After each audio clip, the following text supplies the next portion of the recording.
Also, good morning once again. So, how is everyone?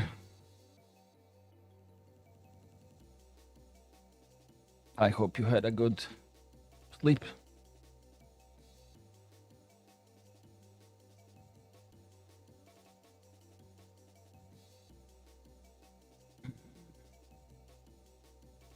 Better late than never. Yes, I could use a shower or something.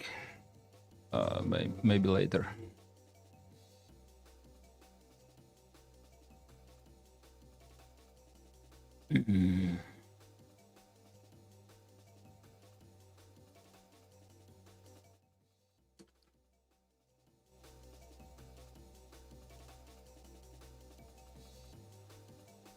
So, yes.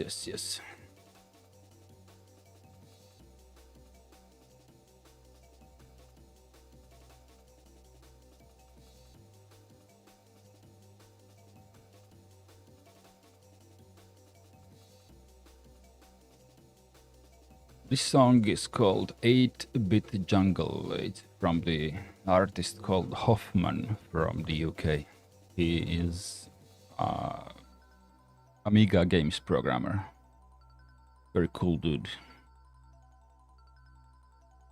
Actually, everything you heard on the stream today so far is the music created on Amiga with the software called Pro Tracker.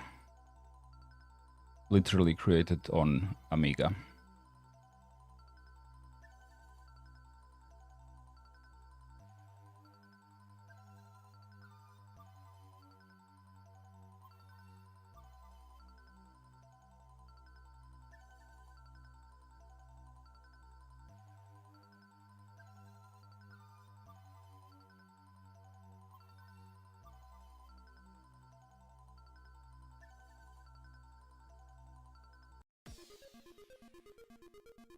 This is one of his songs as well.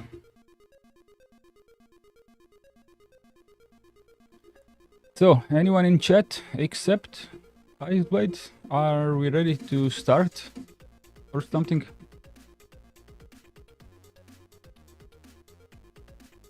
Pretty sure music was made on a flute. I don't know how he makes it exactly. I think you can use samples on Amiga. Amiga was actually, I mean, it's a computer from 1987 or something, and it has a pretty good sound capabilities. I forgot how many music channels it can drive at once, but I'm pretty sure it was the best audio device, audio creating computer when it came out. So it's not a big wonder that people have managed to make pretty good music on that computer.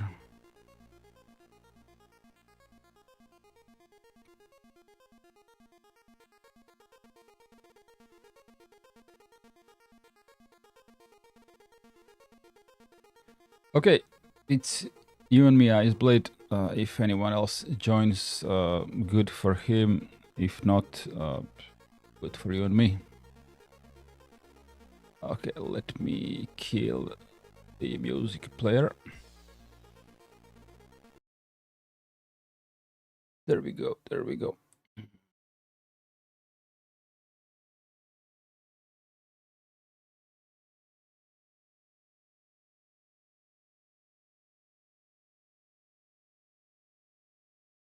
Okay, microphone still working fine. Good. Let's put this on here. Let's put this on here.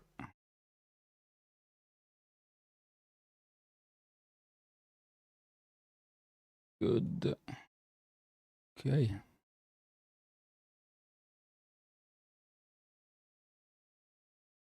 Here we go.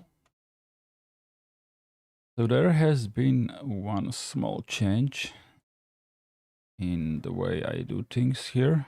Not a big change.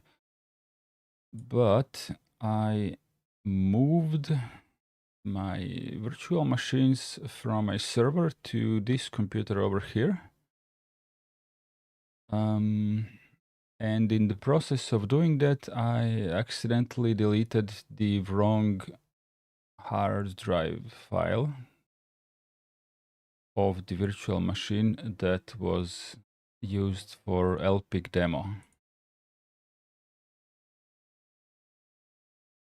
You know, but it is what it is. I installed it again. No big deal.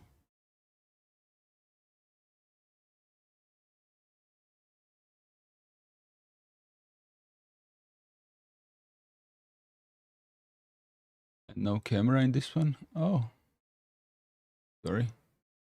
That's easy to fix. Okay, the IP address is 229.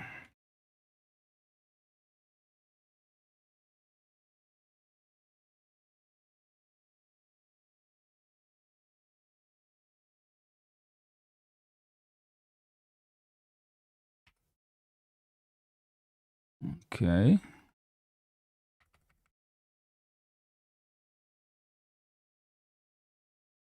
There we go. We don't need this anymore.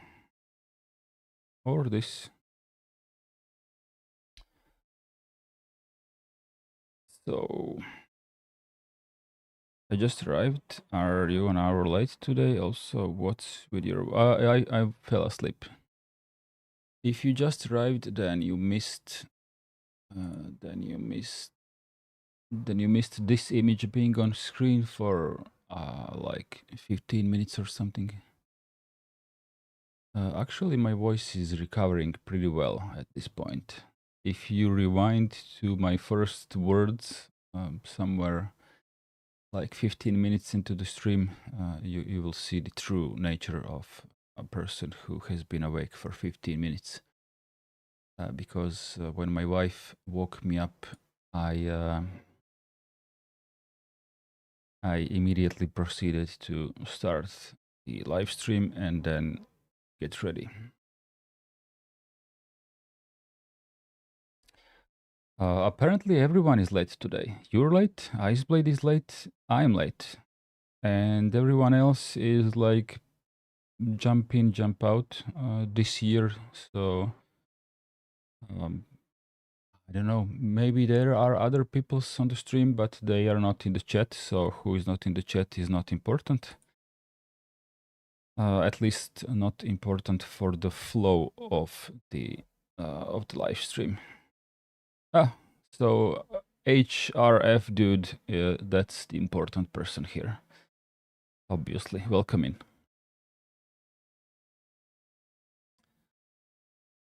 I am pretty sure that we are doing lesson 2 of 105.2. If that's not correct, then please correct me. I'm still in the process of waking up.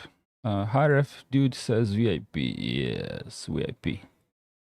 I was at my parents' dad has a birthday today, so my excuse... Yeah, my excuse is valid as well. I was going to sleep just for a little bit to better prepare for the live stream because I need to be refreshed for the live stream. I think that's a valid reason, right? But oversleeping is like... Yo, husband, do you not have a live stream at 7? It's 7:30 at the moment. Oh, shit.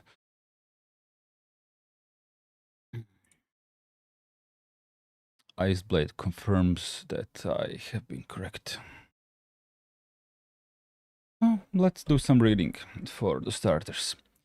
Shell scripts are generally intended to automate operations related to files and directories. That's no wonder, we already know that by now. The same operations that could be performed manually at the command line. Yet the coverage of shell scripts are only restricted to a user's documents. Golga Katani, good evening. Are you going to sleep tonight? I always have issues with that when I make a mistake of day sleeping. I have drugs for that. Don't worry about that. Yes, SD configuration and the interaction with many aspects of Linux operating systems are also accomplished through script files. I'm still getting focused properly. It's not a problem to read the text, but to read and understand what I just read, that's a different story. The bash shell offers many helpful built-in commands to write shell scripts, but the full power of those scripts relies on the combination of bash built-in commands with the many command line utilities available on the Linux system. Extended tests. Bash as a script language is mostly oriented to work with files. Good old bash scripting, love bash. So the bash built-in command test. I'm getting some messages. I'm gonna have to turn off the phone. Oh, my friend says thank you for wishing him a good birthday. Because my friend has a birthday as well.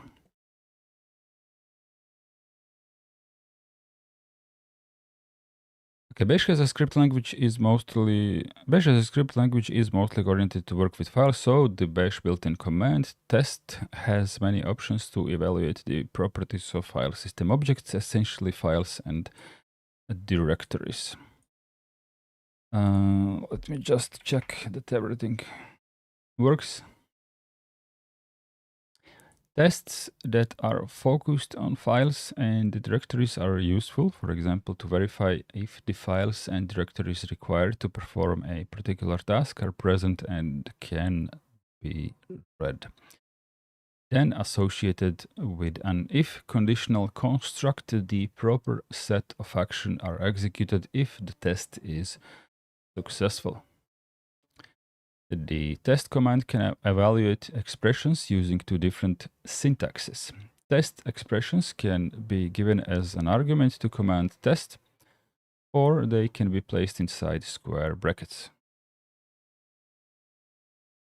where command test is given implicitly. Thus, the test to evaluate if /etc is a valid directory can be written as test-d/etc or as -d/etc put inside some square brackets.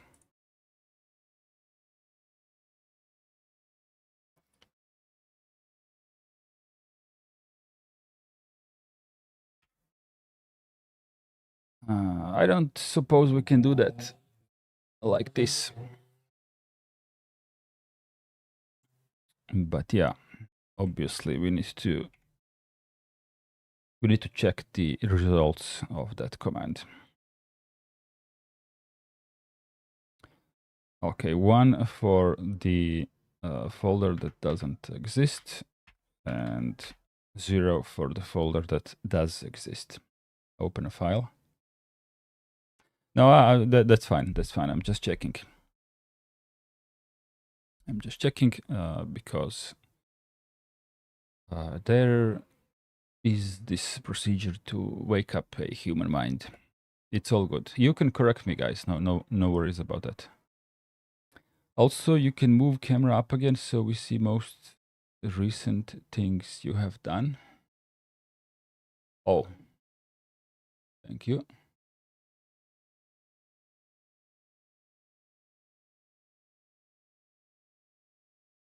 I'm considering where would that go.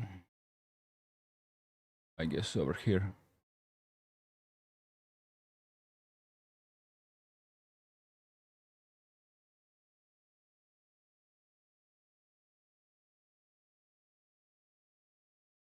Do you have any idea where to squeeze the chat in?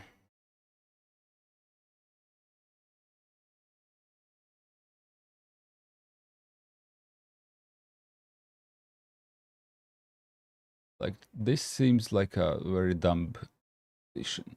This also seems like a dumb position, so...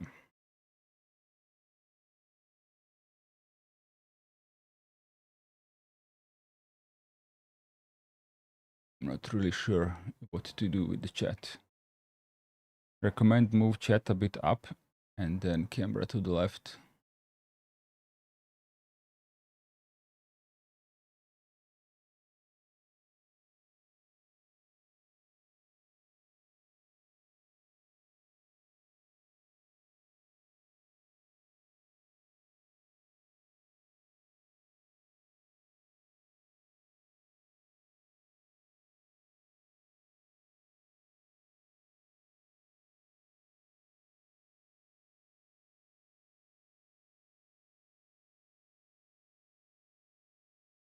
Seems fine. Okay, thank you.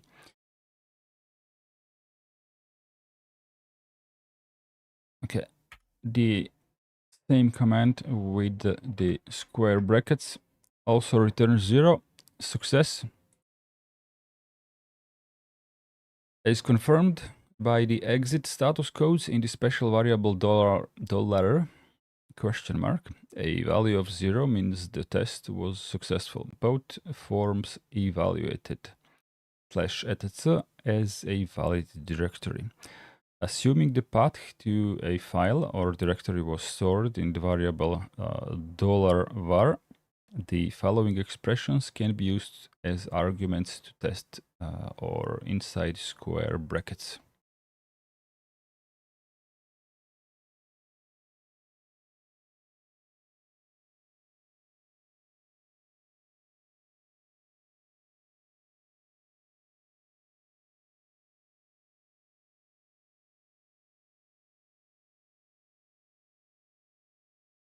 I'm just checking what the author meant with this, but apparently we are supposed to read that and not play around just yet. Okay, then let's read it then.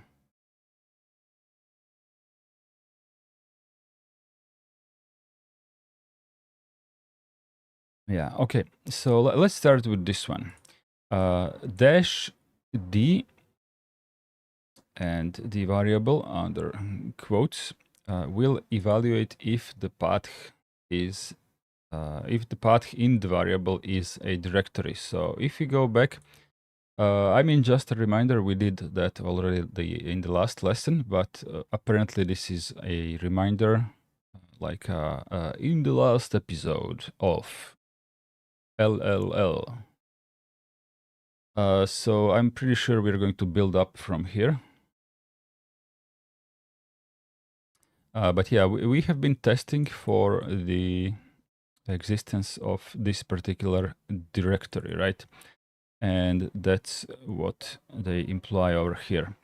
If we do with the dash a, evaluate if the path in the variable exists in the file system and it is a file. Now let's go to dash x to see how is that different. Evaluate if the path in variable is executable by the current user. And why did I skip to x?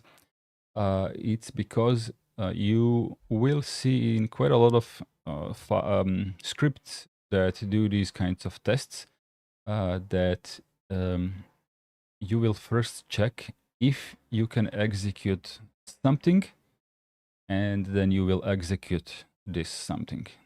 Does that make sense? Because when you build a script, if you want to make it like foolproof and make some good diagnostics if something doesn't work properly, you can put an executable in the shell script. But if you're not 100% sure that this executable is really executable or whatever, you can just test it with dash x. So that's a pretty common thing to do. Dash b. Iceblood says you gotta remember a few more, it seems. Highref dude dash f and d is the most used ones in practice, file and directory. But I would argue that dash x is pretty commonly used as well, on top of these two that you mentioned.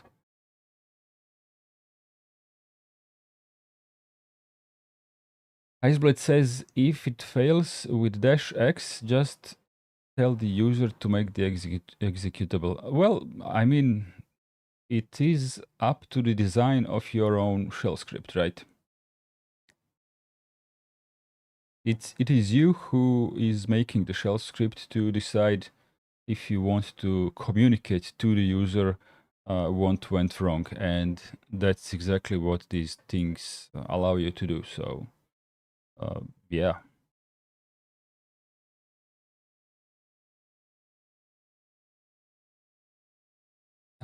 Okay, once again, -a, evaluate if the path in the variable exists and is a file.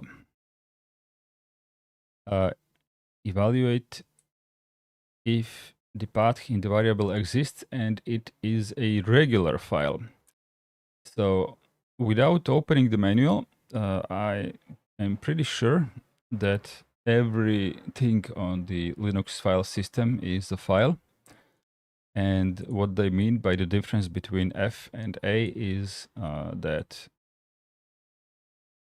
a file could be like a block device or something different. So -f will detect a regular file. -b will evaluate a block device, but this one will define anything of those. Oh, we can check it out later and play with it. Rootlex says, I guess they consider directories as not files. Maybe.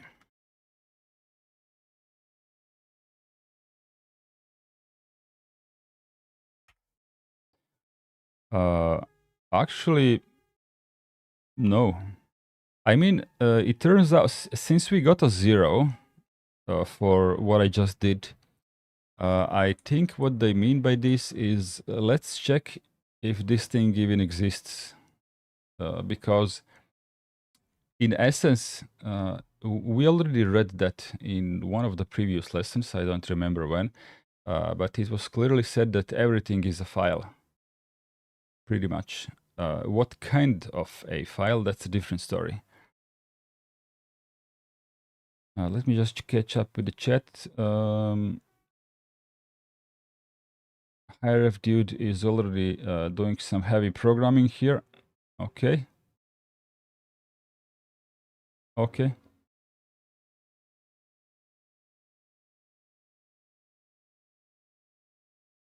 Yeah, anyways, -b, a special block file. I think we are pretty clear on where we stand by now. -c, evaluate if the path in the variable is a special character file. -d, evaluate if the path in the variable is a directory. -e, evaluate if the path in the variable exists in the file system. That's an interesting one. Now I wonder how is this different than the first one.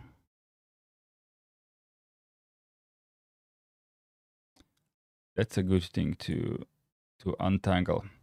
-f, detecting a regular file. -g, evaluate if the path in the variable has the sgid permission. I hope I read that properly. Should be suid group. Is it suid group? -h, detecting a symbolic link. -L, detecting evaluate if the path in the variable is a symbolic.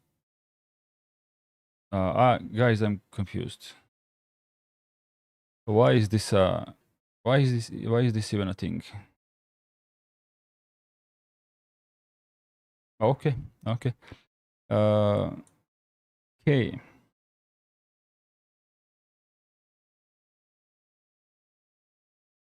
K detects the sticky bit permission. P checks if it is a pipe file. R evaluates if this is readable by the current user.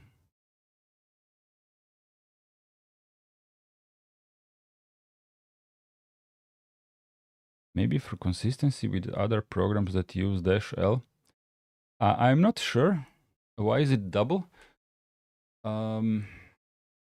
I could guess that maybe some other tools, like older ones or maybe BSD ones or whatever, use the -l. But why would they change this? I don't know.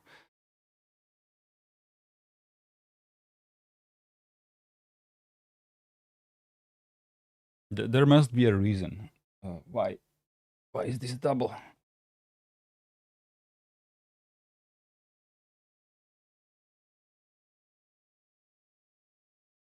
Okay, -s, evaluate if this exists and it is not empty. That's a useful one. Capital S, detecting sockets. -t, evaluate if the path in the variable is open in a terminal.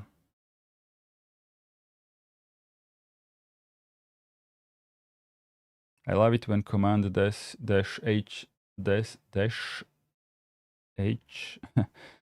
does not print help for that command.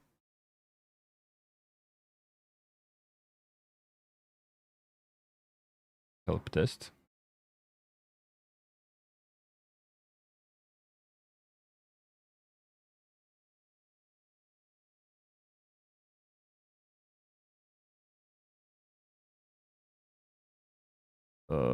Here we have pretty much the same.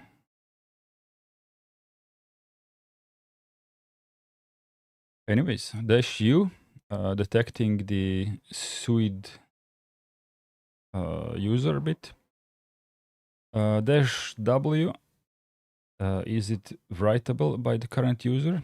-x, is it executable by the current user? So then we can execute it. -o, is it owned by the current user? Capital G, is it belonging to the group of the current user? And capital N, evaluate if the path in the variable has been modified since the last time it was accessed.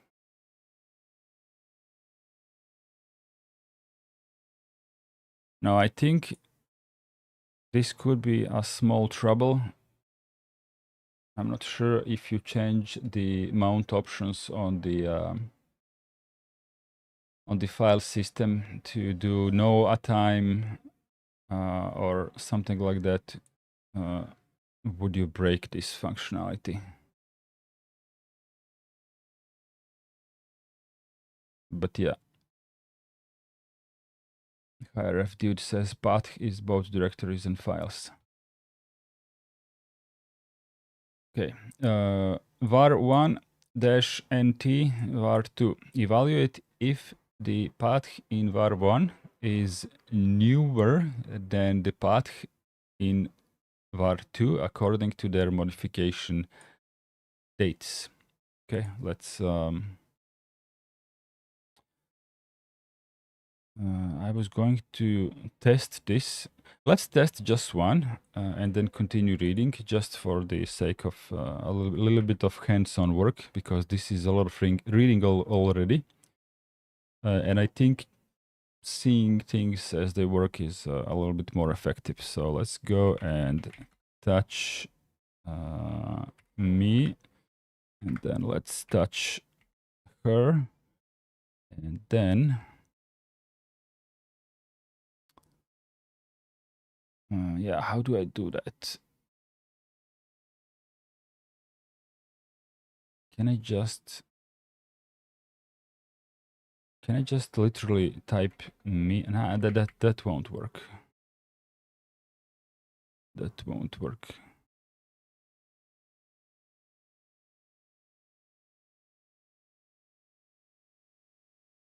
I'm thinking about how to do this without making a shell script.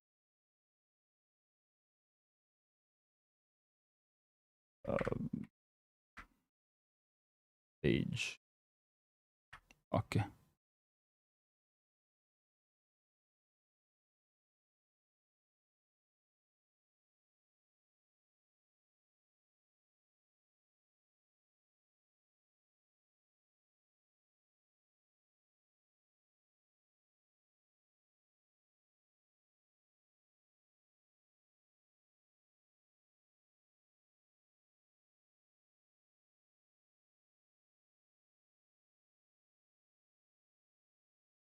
I wonder will this work properly? Bash age. Yeah, I did the same thing because I didn't. Yeah, I didn't test it actually. Silly me. I could have done this in the shell script as well. In the shell as a line. But okay.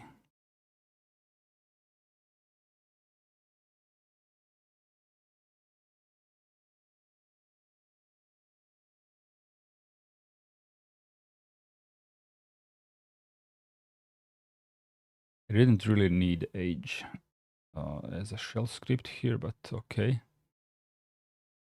25. Let's remove her and touch her again. Okay, still 1. So the NT, just to remind myself, was N.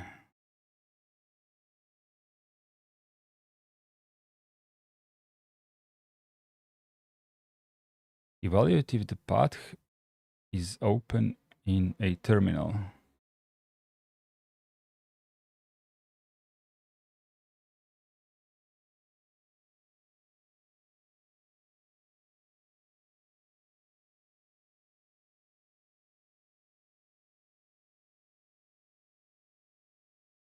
Oh, sorry.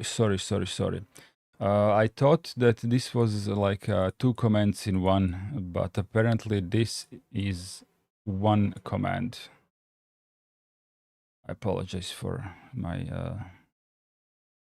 wrong opinion on this. This is just 1 command that is literally checking the difference in the age of these files. Newer than, yeah. Okay, let's try to me patient her one more time. Echo dollar. Okay, and now let's go and reverse this and get the 0 here. Okay, that's good enough. So remove. Was it age? Okay, I don't need that. Okay. OT, evaluate if the path in the variable is older than variable 2. Okay. OT and T.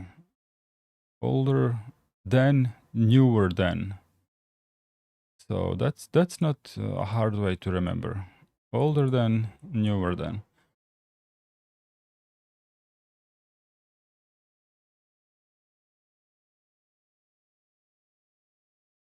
Higher duty is adding some more. GT is greater than, LT lesser than, EQ is equal, used for numbers and stuff.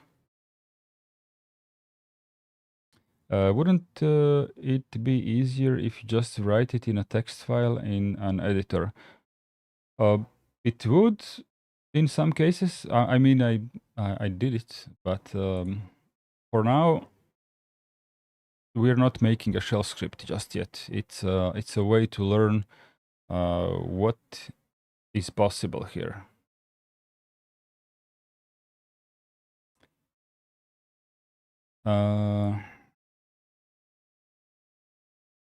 Are these 2 hard links to one another? Iceblade, do you remember what a hard link is? From last year.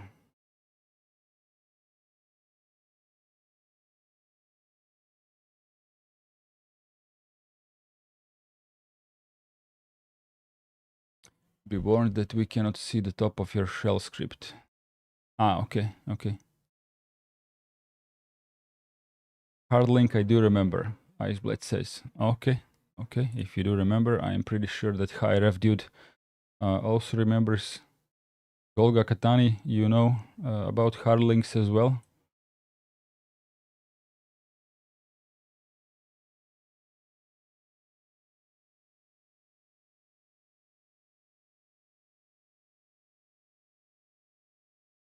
It is recommended to use the double quotes around a tested variable because if the variable happens to be empty, it could cause a syntax error for the test command. The test options require an operand argument, and an unquoted empty variable would cause an error due to missing a required argument. Golga Katani confirms. Okay, there are also tests for arbitrary text variables, described as follows.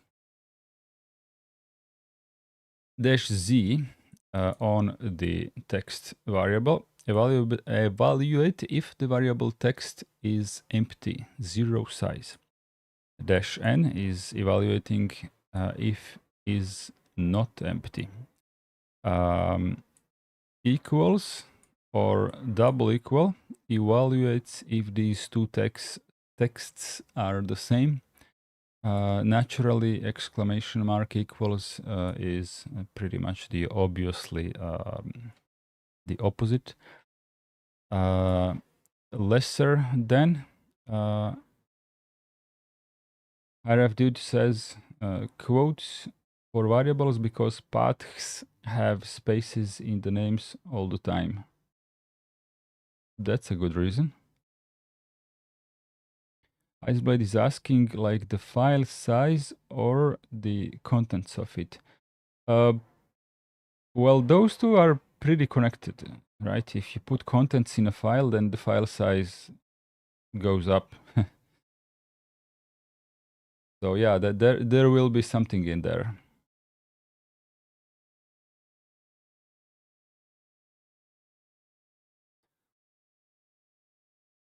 Evaluate if the first text comes before the second text in the alphabetical order. So this sign, while it would do something else in math with texts, it actually does alphabetical sorting.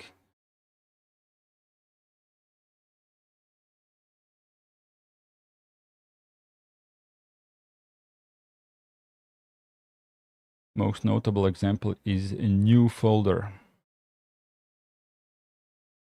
HiRef dude says, distinct languages may have different rules for alphabetical ordering. To obtain consistent results, regardless of the localization settings of the system where the script is being executed, it is recommended to set the environment variable lang to C, as in lang equals C, before doing operations involving alphabetical ordering.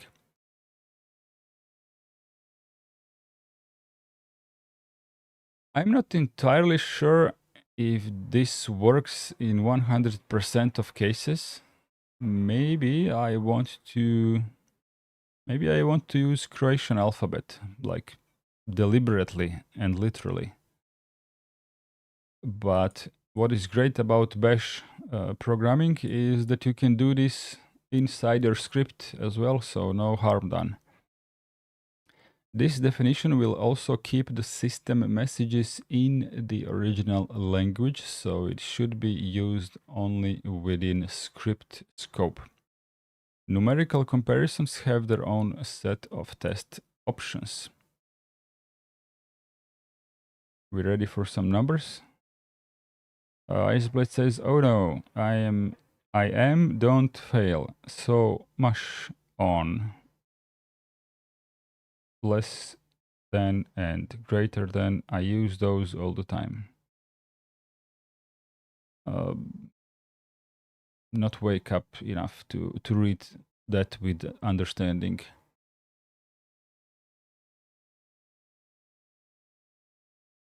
Okay, evaluate if one number is less than the second number with less than if the combination is greater than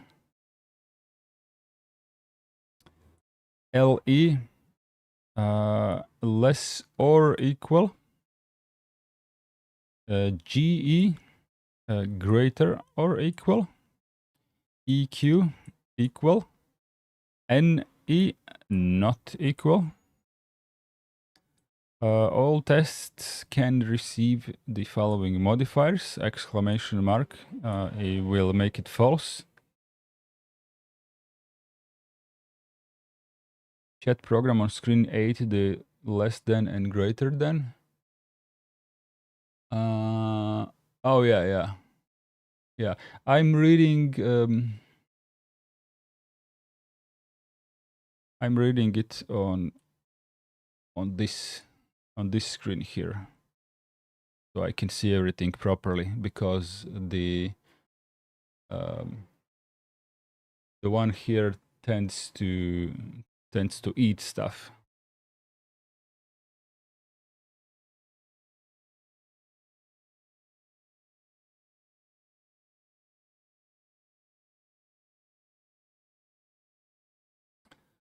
Rootlex says bold test. Now I'm actually not sure what it escapes stuff from Twitch.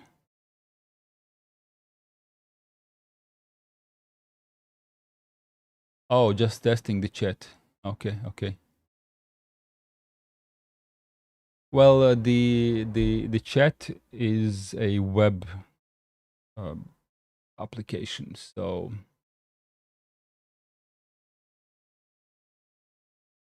let me make a quick note for myself. Maybe I will try to create my own version of chat reader later, because this one actually sucks.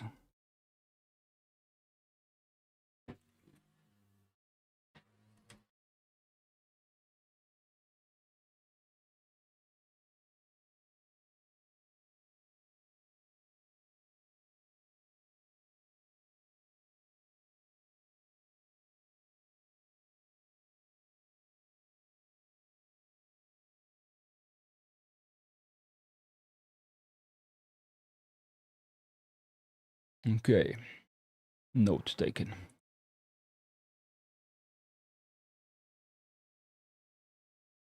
Expression 1 dash A, expression 2. Evaluate if both expressions are true. With the dash O, evaluate if the last one of the two expressions are true. Evaluate if at least one of the two expressions are true. I'm not sure how I read it wrong, but after I read it, I understood it doesn't make sense. If at least one is true.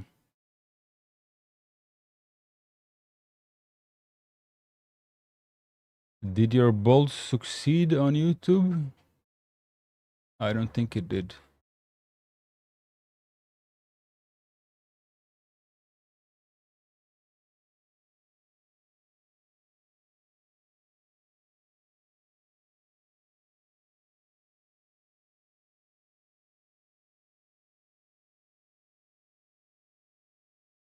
Is that HTML body? It's just let me show it to you. Just a second. Chat properties. Copy.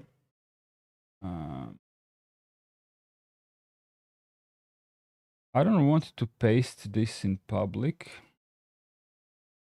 I will paste this to you on private on Matrix. Alexei, I pasted something to you on Matrix, and where is my chat with Iceblade?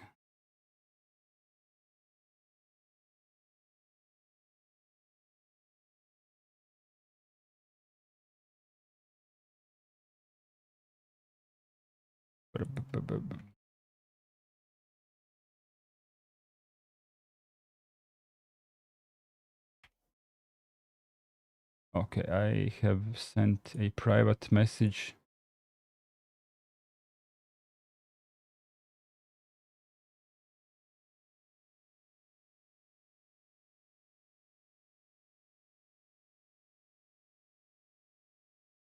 Anyways, I have sent you guys the URL that makes up this chat here. So basically, it's a third-party web page that has bots which they send. So Streamlabs, they send bots to both of my channels, and these bots read what you guys write in chat on Twitch and on YouTube, and then these bots generate the live chat on their web page.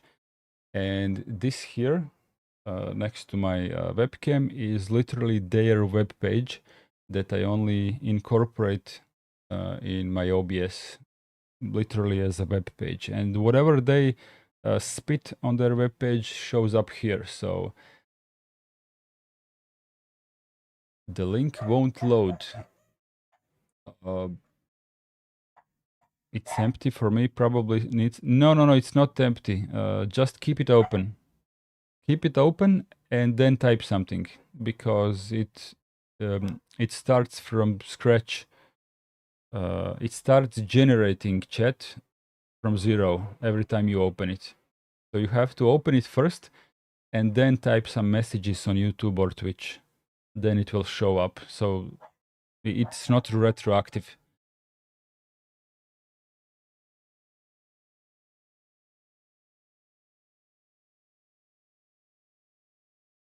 Just open the link first. Yeah, okay. So if you wish to inspect it or something, be my guest, but I will try to. I will see if I can make my own bots or something. It shouldn't be that hard to make a bot that just sits in the stream and copy pastes everything that. And now you see it. Yeah, okay.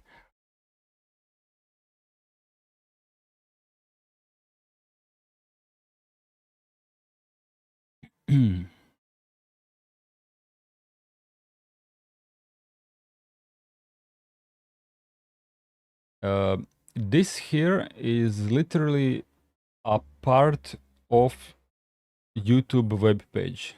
I just clicked a pop out, and that's why it writes everything, because this is YouTube chat. And I have another. This is Twitch chat, literally on the Twitch web page. But the problem with this is that these are two windows that take up space on my screen. If I would stream these two windows, it would look a little bit awkward. It's difficult to do something with these two screens. You have to screen capture them, and for the chat here, I'm not screen capturing that chat. I am using a HTML web browser plugin, a web browser plugin that reads this chat. So it's not screenshotting chat, you know.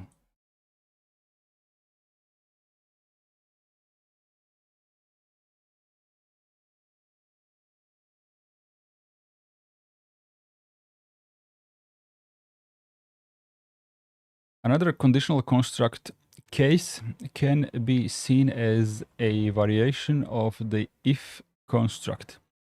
The instruction case will execute a list of given commands if a special item, the content of a variable, for example, can be found in a list of items separated by pipes and terminated by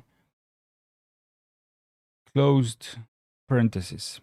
The following sample, script shows how the case construct can be used to indicate the corresponding software packaging format for a given Linux distribution. Okay.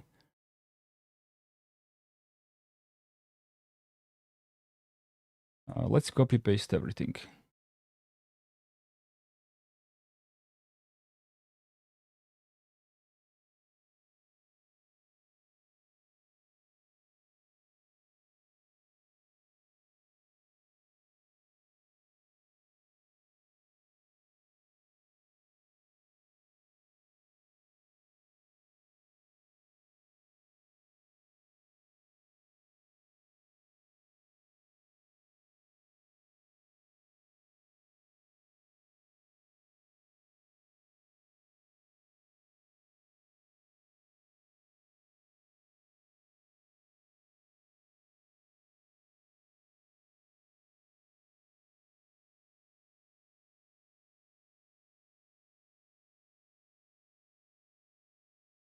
Oh, funny. Okay.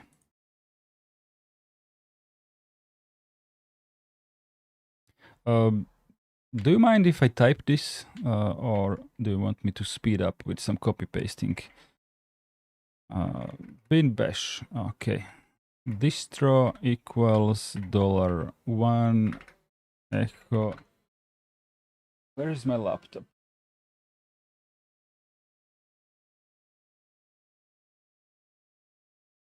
Just a second. I need a laptop for this keyboard.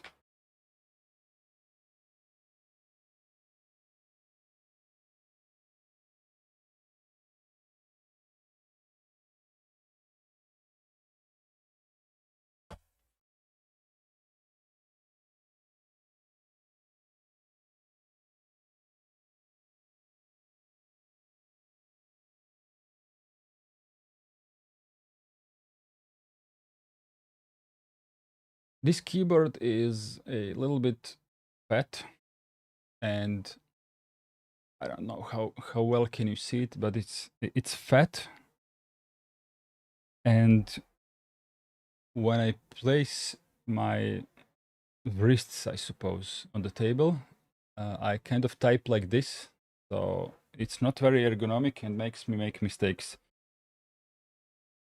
And I use a laptop to elevate my hands until I find a better solution.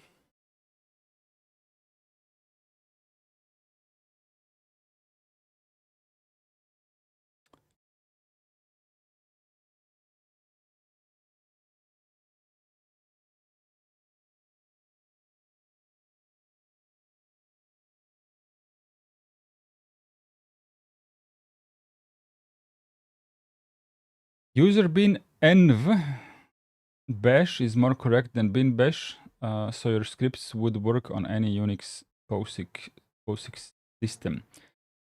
That is a good information, but what if there is no bash? You know? I mean, I would argue that if you are not using the power of bash, then you should just use sh. You just install bash.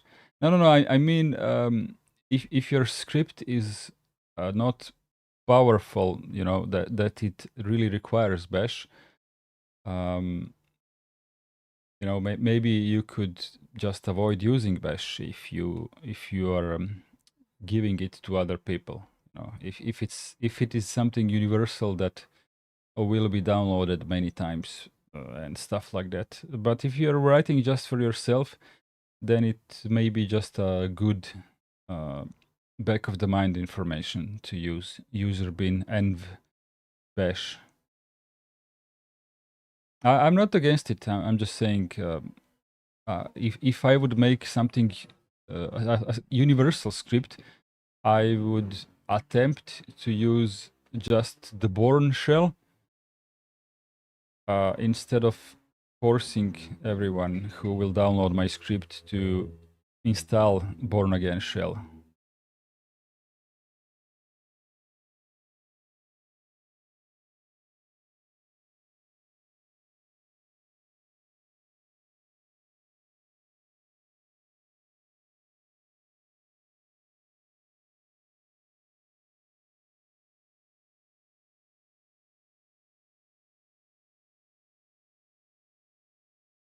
Iceblade, he's not saying that GUIX doesn't have bash. He's saying that bash on GUIX is not on the path /bin/bash, which is not something I know.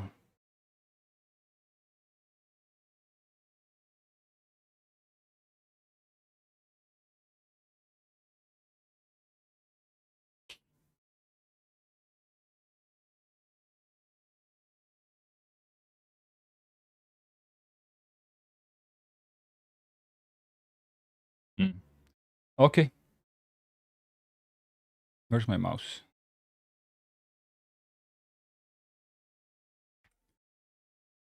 Echo -n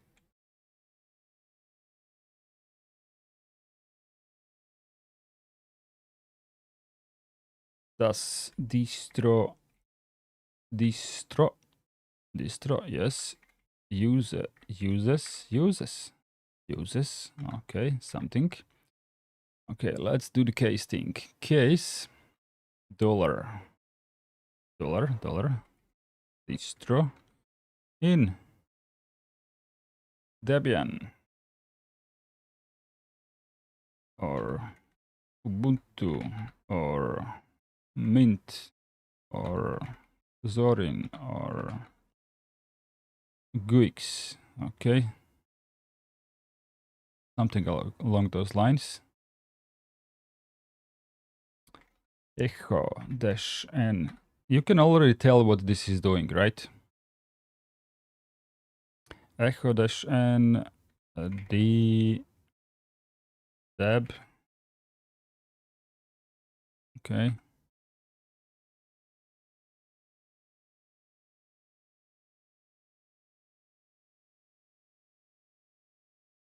Press Alt I in Nano. Oh. Okay.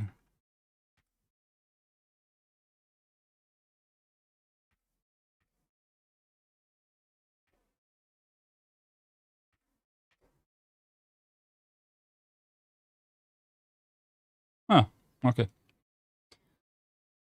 Where were we? CentOS, Fedora. Oh, sorry.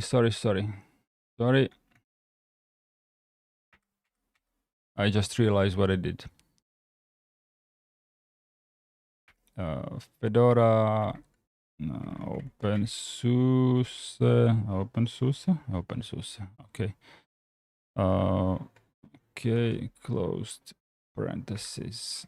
Echo -n drpm. Okay.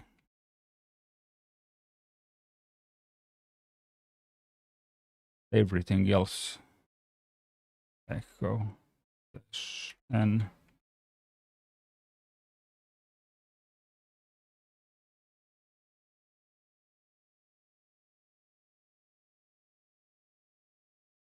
I love these words being written upside down. This is case. But interesting. Echo package format. Okay.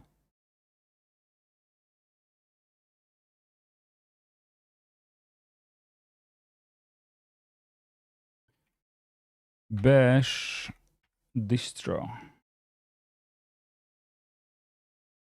Bash distro Debian. Bash distro GUIX. Bash distro CentOS.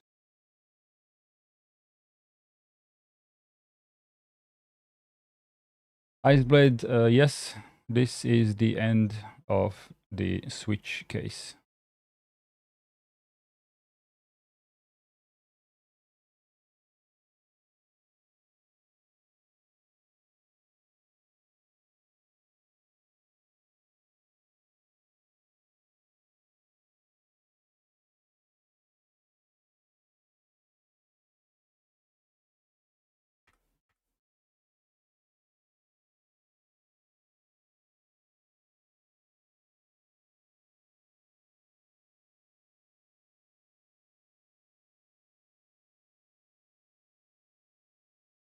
Each list of patterns.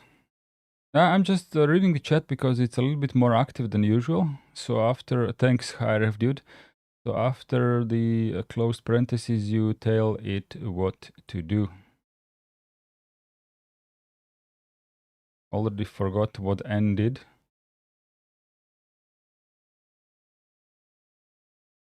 Oh, you mean echo? Well, you're welcome to test it in the.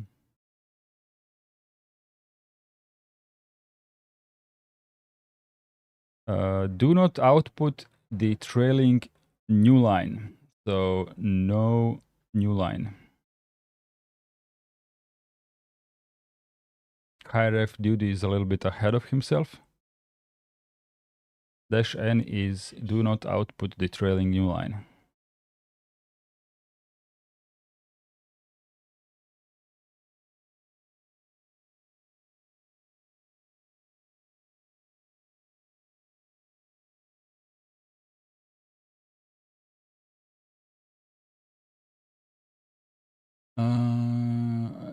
Chat, let me just move this a little bit more up.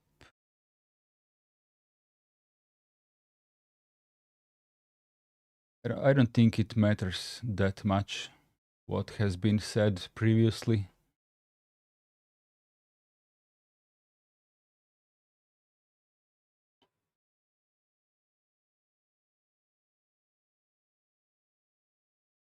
Each list of patterns and associated commands must be terminated with double, what's this sign called?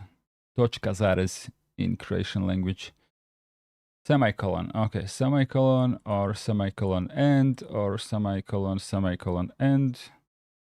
Thank you, Rutlex. The last pattern in an asterisk will match if no other previous pattern corresponded beforehand. The ESAC case backwards instruction terminates the case construct. Semicolon, HiRef dude, thank you very much. Assuming the my skill of talking general English, constructing general English sentences, I'm pretty good at that, but I am like very low skill on special namings of things. I don't know many foods in English because I simply never discuss food in English language. I mean, I know bread, orange, kids stuff, but when it comes to talking about really solid cooking, then I absolutely suck at talking about food in English. Similar thing with all these signs, because in Croatian language, these signs are very different. Like the when you have a dot in the sentence, in Croatian it's called točka. Točka means dot. If you have the comma, in Croatian, comma is being called zarez. So if you combine the dot and the comma together, then you just call them that, dot comma. In Croatian, we call this sign dot comma, literally. And that's how my brain sees it when I see it on the screen. And like I wish to say dot comma, because this is dot comma to me, but in English it's not. It's something completely different. So I have this pause to compute how to convert this in a foreign language that does things differently when things are not what they seem to be. Like this is not really dot comma, it's something else. But okay. People say that Croatian is very difficult language, basically like every other Slavic language. But I don't know. I, who was born with Croatian, of course it's easy. But something seem to be needlessly complicated in English. Like, why have a special name for this? I don't know. Maybe it's a flaw in Croatian. Maybe Croatians should have a special name for this character. Brain wants to do a literal translation. Sometimes, yes. Let me sip on some water.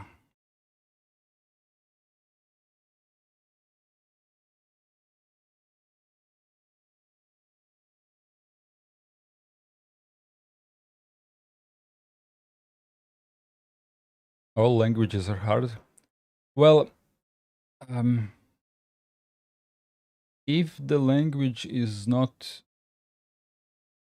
uh, like a brother to your own language, or a sister, or how do I put it? All of the Slavic languages have things in common, you know. So when I read something in Russian, it's not that difficult to understand what the sentence is trying to say without ever even attempting to learn Russian, you know. And the same goes for Polish and Ukrainian and Czech and stuff like that, right? So these things are uh, like not 101, of course, for me, but a lot easier than understanding something completely different, such as French. Like French has no connection to Croatian whatsoever. So that one you really have to learn from scratch. Rutlak says Russian is easy. You only need to know a few curse words to be able to say anything. Yes.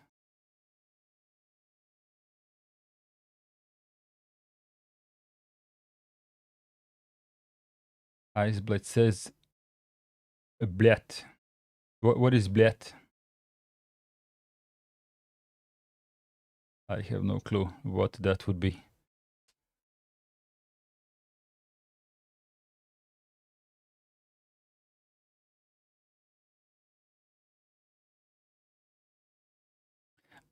Also, sorry to interrupt a little bit more with languages. There are some funny distinctions in between Slavic languages. For example, what I just highlighted here in English, this is a letter. In Croatian, we say slovo. It is slovo, but in Polish, I think in Polish, this is slovo. So it's kind of the same, but it mixes up a little bit and confuses you. You know, in Russian as well. Which one? Which one? The slovo in Russian is the word or the letter? The chat has delay, so I'm not sure which one you responded to. Slovo is a word. Okay. Yeah, in that case, maybe Croatian is the one that is outside of these Slavic boundaries. I'm not sure. We could check it out later on for all of the Slavic countries, because in Serbia, I know for a fact that they are the same as in Croatia. So this is riječ, while this is slovo. By the way, in Russian, how do you say this? Just one letter. If one of Slavic languages, in one of Slavic languages, uroda means beautiful. In Russian, it means ugly.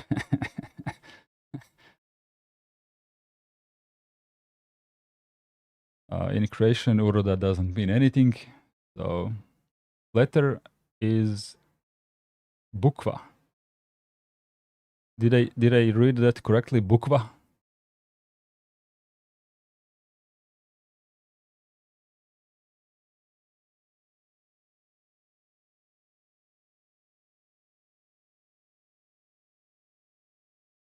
Okay, okay. Slavic soul is a Slavic soul, but this will be one of those words that needs to be um, remembered in order to learn. But let's not derail the lesson too much. Isolate is going to be angry at me, and high ref dude is already pissed at me.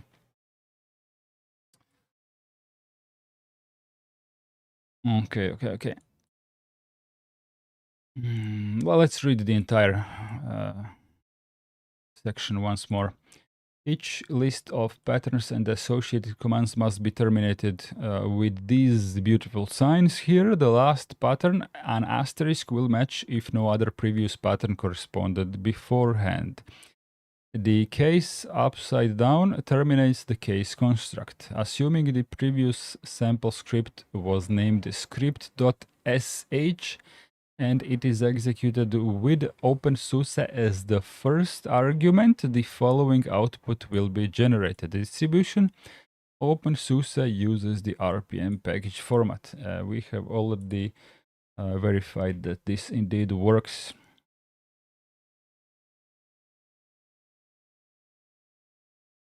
Yeah. Okie dokie. Let me press F7 here to see where we are. Oh. Okay, loop constructs. So Iceblade, I would roughly say that we are somewhere around 50%. We could end this in the following 2 hours for sure, maybe even faster.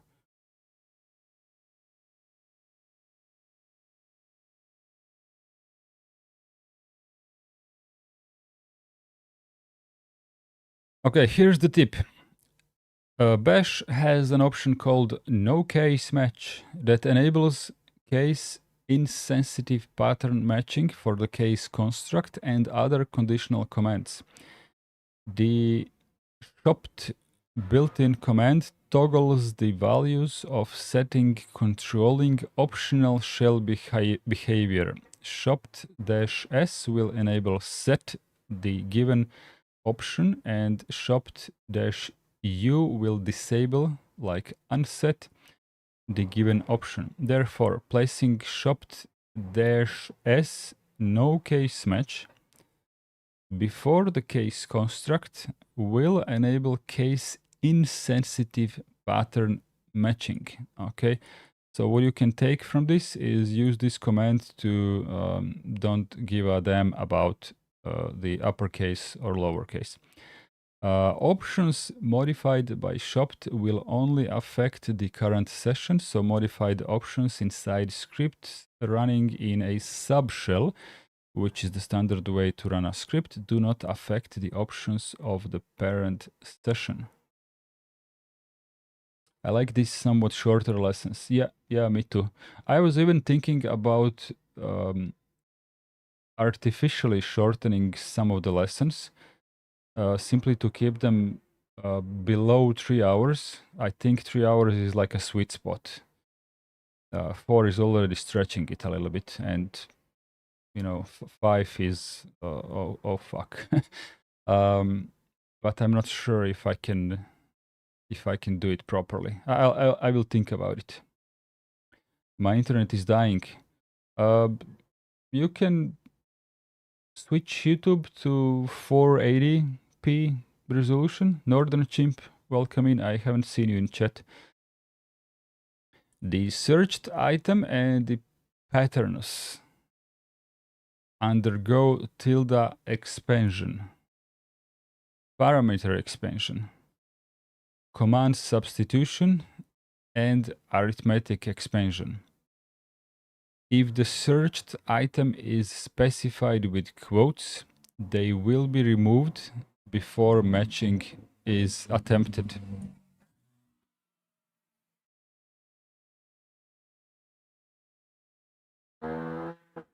Iceblade, this good. You know, stuff like tilde expansion. If you search for something that has tilde in the beginning, it will expand to home dart. Okay.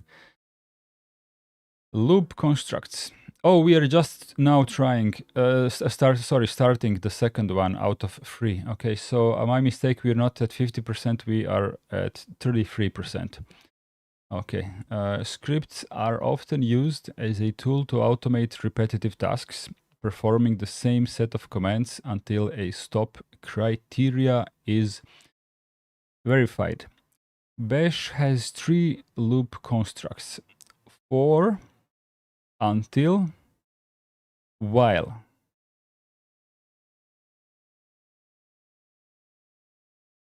These are designed for slightly distinct loop constructs.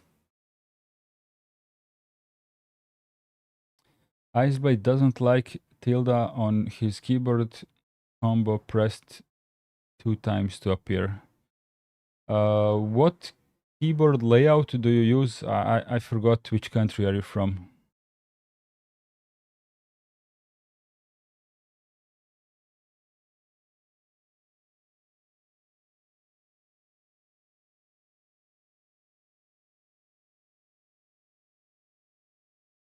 Nordic. Ah, okay. In that case, you would like my laptop. The last laptop I bought has a Nordic print on the keys.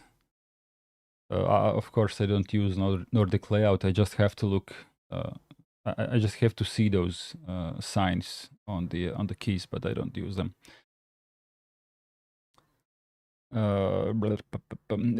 Actually, the Croatian keyboard also requires 2 key presses. Was it Finnish, if I remember correctly? Could be. I don't know. Something from northern countries for sure. Croatian keyboard also requires 2 key presses to get tilde. It requires 2 key presses to get a regular slash. It requires 2 key presses to get a backslash. You know, there is more to it. It requires 2 key presses to get a square bracket. There is quite a lot of signs on the Croatian keyboard that is not absolutely ideal, I suppose, for programming use. Maybe there's a better way to express what I meant, but when one deals with a command line, I suppose on any operating system, there is a lot of need for these characters, right? So I don't know how to put it, but I switched to English, actually to US layout a couple of years ago, and I kind of stayed with that layout. It works okay with me.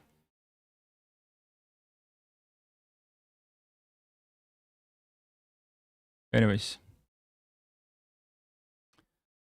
the for construct walks through a given list of items, usually a list of words or any other space separated text segments, executing the same set of commands on each one of these items. Before each iteration, the for construct assigns the current item to a variable, which can then be used by the enclosed commands. The process is repeated until there are no more items left, and the syntax of the for construct is the following.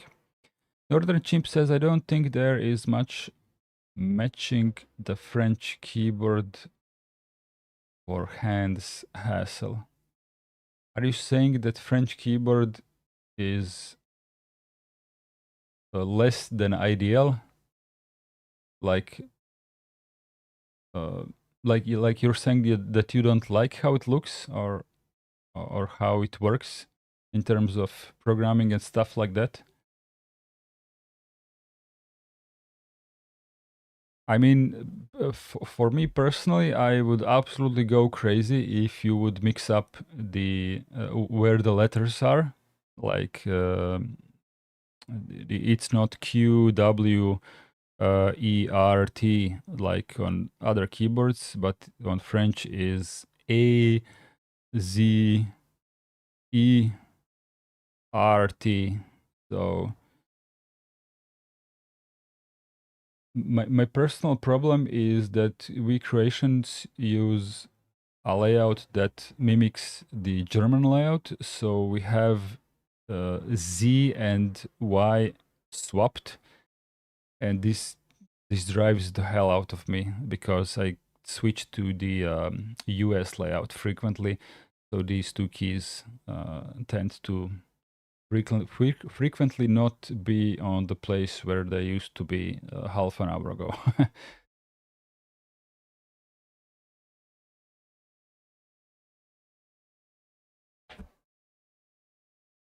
Hasso87, welcome into the chat, and I have no idea what you're asking.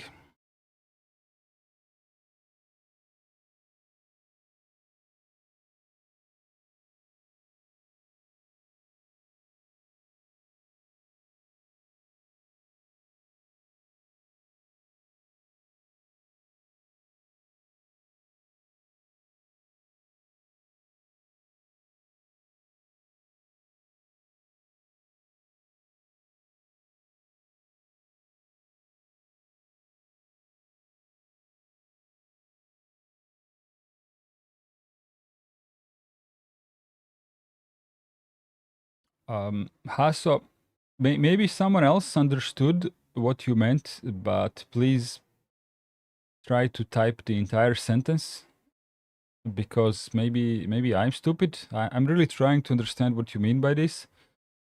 But we haven't been talking about any other shells in today's lesson. We have been inside bash, so I don't know.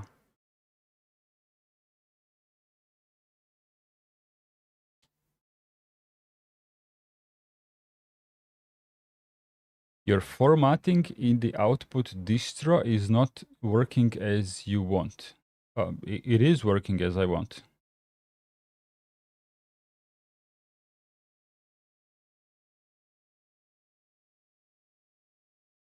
If you read the script, you will see that it does work as I want.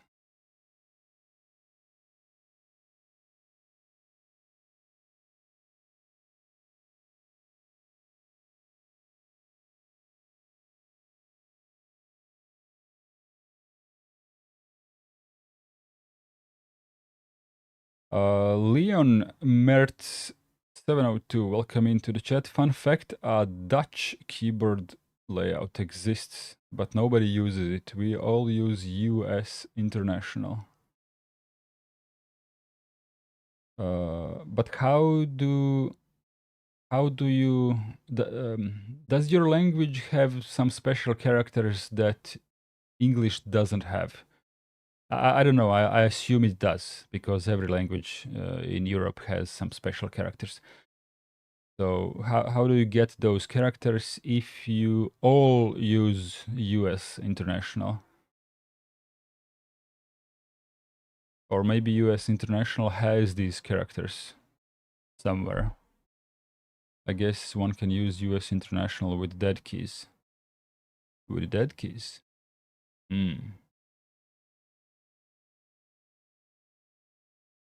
Perhaps.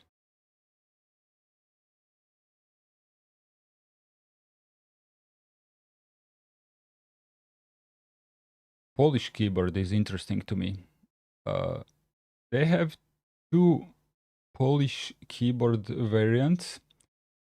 One is pretty special layout, like Croatian is. But as I understand it, nobody in Poland actually uses that Polish layout. Like nobody. So it exists for very unknown reasons to me. And apparently, every poll uses a standard Polish layout, which is actually US layout, with some key combinations that produce special Polish characters. But on the surface, it's just US keyboard. Hasso says, I mean, you use echo.n. It behaves on Linux different. I thought using the bash print would behave the same way where any script with a dash. I came too late, sorry. Oh, no worries, no worries. I was just trying to understand what the question was in order to respond to your question properly. But when I don't understand it, I have to tell you that I don't understand. I don't like pretending, that I understand and just send you on your way. That's not my style. Dutch keyboard differs with only one key. Okay.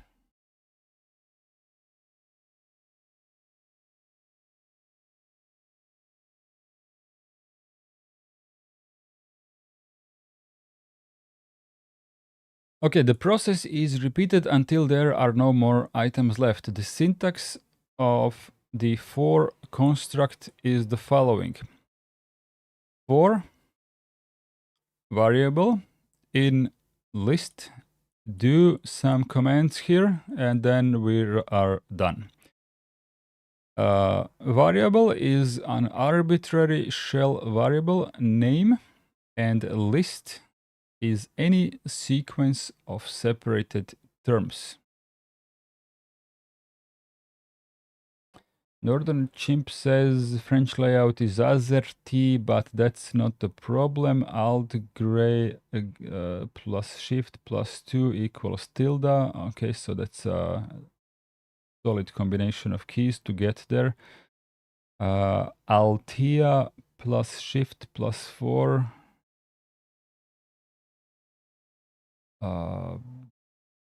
I don't even know what this does. Several redundant keys, wasting space.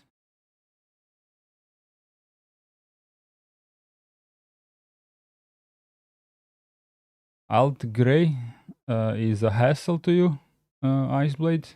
I use alt gray all the time. I actually like it.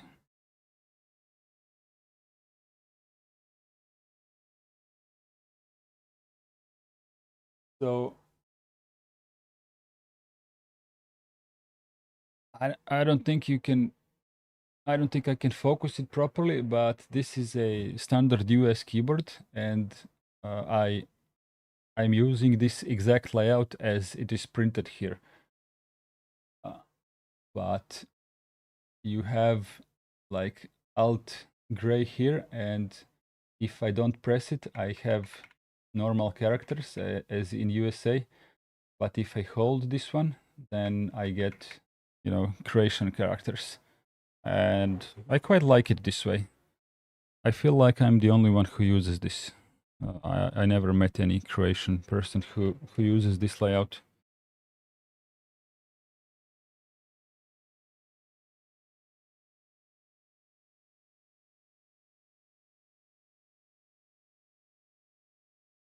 Yeah, I was wondering what Altia is. I wasn't trying to tell you like what the fuck is that, because maybe it's something in French that I don't know of.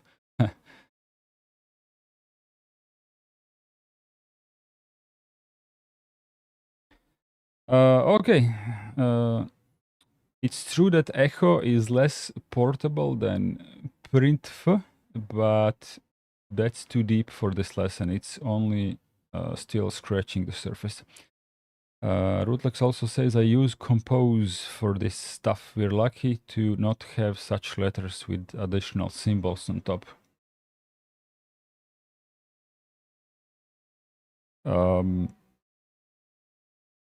with additional symbols on top. I'm not sure if that's luck. I mean, let me just say what I mean by this. I don't have Cyrillic keyboard at my disposal, so fuck.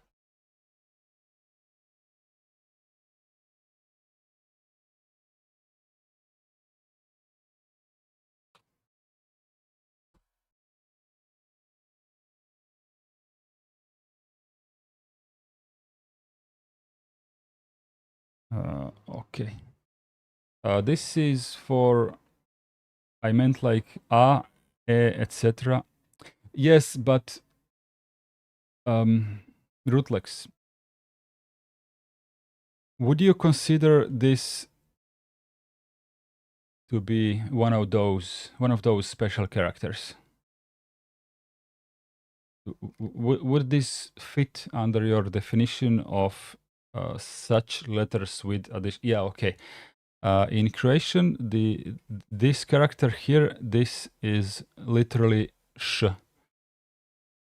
I mean, like in Cyrillic, right? So these two are the same. So I'm not sure if I consider it a character with something on top. It's just a character, you know.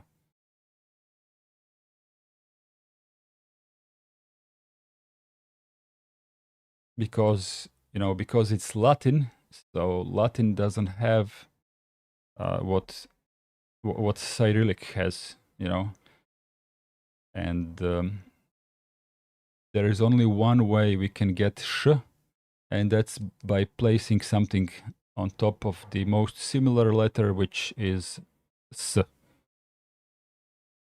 That's the only way that this could have been done in Latin. You know, I'm not sure if I managed to express myself. I don't consider it. It is a character with something on top, but it's just a character, you know. In Croatian keyboard, it's just one press. We don't get it. We don't get it with any special keyboard combo. When you're using Croatian keyboard, sh is very close to the enter key, and you just press it and you get sh. That's about it. There is no need for any stretchy fingery combo to get there.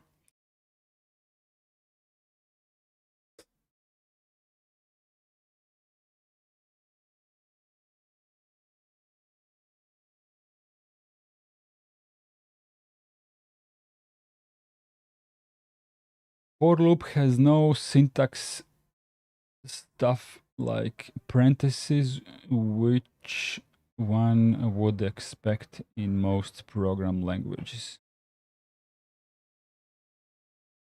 I'm not sure what you meant by that precisely.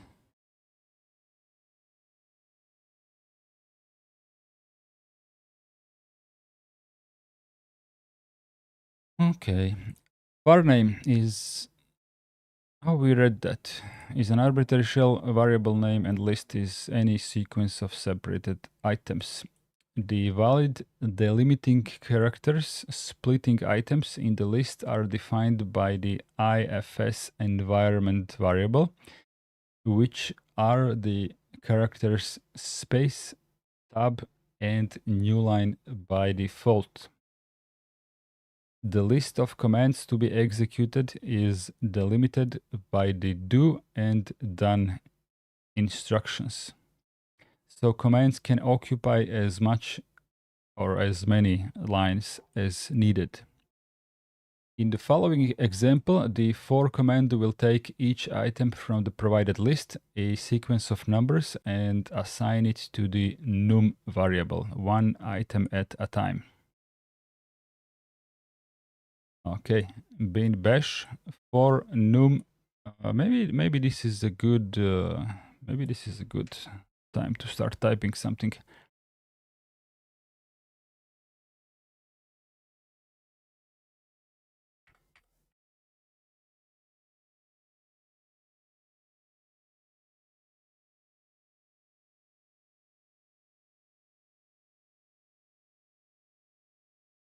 Okay, for num in 1, 1, 2, 3, 5, 8, 13. I don't know why is there 2 times 1, but we will find out. Do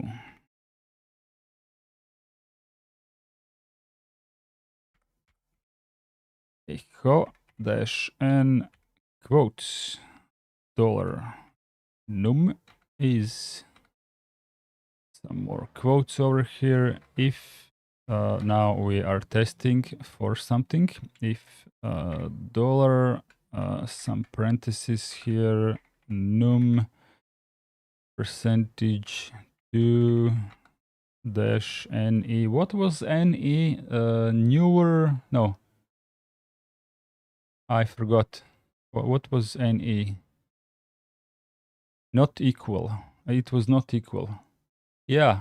Okay, good timing, Rootlex. Thank you. Not equal to 0. Okie dokie.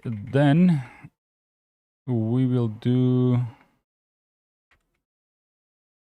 echo. This one be odd. Else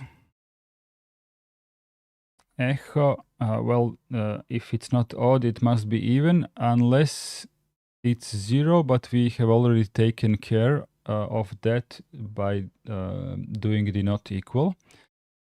So even and end this sentence, and then phi, which is the end of if. Okie dokie, done. So what are we doing here? Without reading the text here, for numbers in this, do something. Echo dash n, echo dash n, wasn't n like don't use the new line? Or go to the new line. It is something in regards to new line for sure. I forgot. Echo something new line. So that's just for visual, for visual prettiness. Also props for using Fibo sequence. What do you mean Fibo?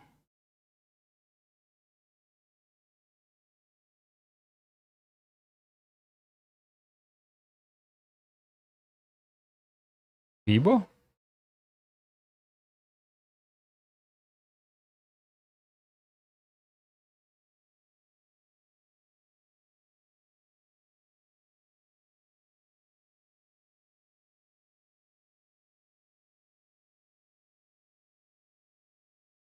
Northern Chimp says, wrong loop, you accidentally built whole integrated development environment. Fibonacci. Ah, okay, that's not props for me, that's props for the for the PDF.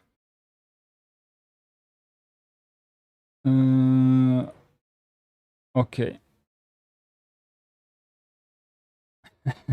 A bastard.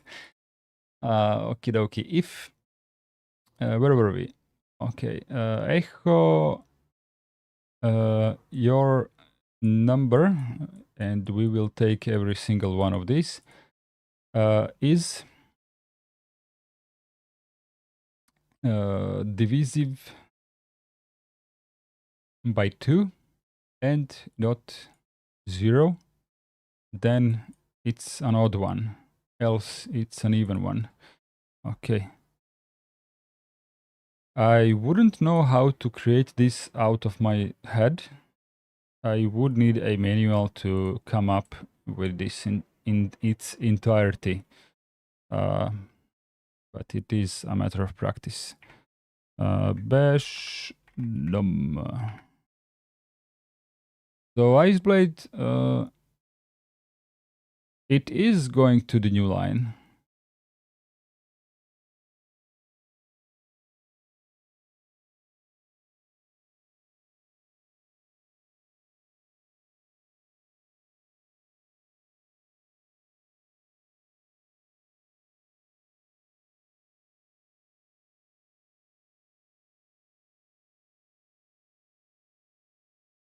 In the example, a nested if construct is used in conjunction with an arithmetic expression to evaluate if the number in the current num variable is even or odd, assuming the previous sample script was named whatever and it is in the current directory, the following output will be generated. Northern Chip says there was a question for me above. As a creation speaker, do you prefer having keys? Do you prefer having keys for sh, ch, or a combining archaic and easier access to more characters? Easier access to more characters. I guess that's a good way to put it. Yeah, I prefer to have easier access to more characters. Regular computer users will use the keyboard usually to type sentences, you know, like emails, documents, and stuff like that. This is the common usage of a computer. You need your letters as easily accessible as possible, and this is the default creation keyboard that looks like that. Let me just pull it up quickly. Yeah, that's the wrong window.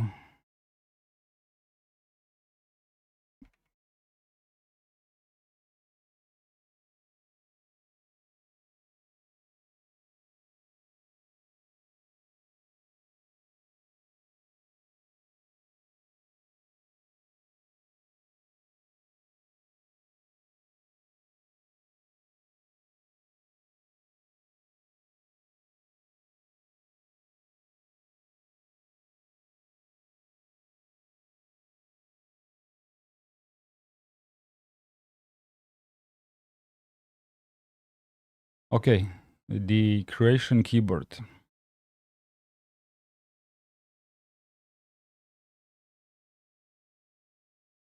So what I said to Alexei, this letter here under the mouse, this is sh.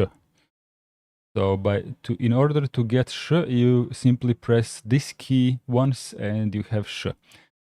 So equally we have j, ch, ch, and zh. These are the 5 special. I mean special. They're not special. They are standard characters like every other character in the 30-letter alphabet. But compared to the English alphabet, these 5 seem to be more special than the rest of the 25 characters. So actually in creation alphabet, we don't have Q at all. Q doesn't exist. W doesn't exist in creation. Y doesn't exist in creation alphabet. X doesn't exist in creation alphabet. So in theory, creation people could have placed creation special characters instead of these, but by doing so, they would make a mess for everyone who is trying to type international characters because, you know, in English, you need these. So I suppose this is a combination of Croatian and English in a way. But the answer to your question is that for any kind of scripting and programming, I like my easier access to characters that I frequently use. So, for example, when I am typing a path to a new directory, the slash is located literally here on the US keyboard, and it's very reachable by my pinky, by my right pinky. While in Croatian keyboard, you need to press Alt Gr and 7 to get it. I mean, that's just one example, and it's perfectly livable. You can adjust to doing that, but when you see these blue characters, they are all reachable. Sorry, not by Alt, by Shift and 7. The slash is Shift and 7. The blue ones are reached via Alt Gr, which is basically Alt Gr is the same as Shift actually. The Shift brings you to a second level. Alt Gr brings you to the third level. So Alt Gr and Shift, these are the same. Rootlex says QWERTY Z would drive me crazy. Yes, it drives me crazy as well. It doesn't drive me crazy when I stick to Croatian keyboard entirely, but I have made it my life choice to use US keyboard as well. So if I switch frequently, then it drives me crazy.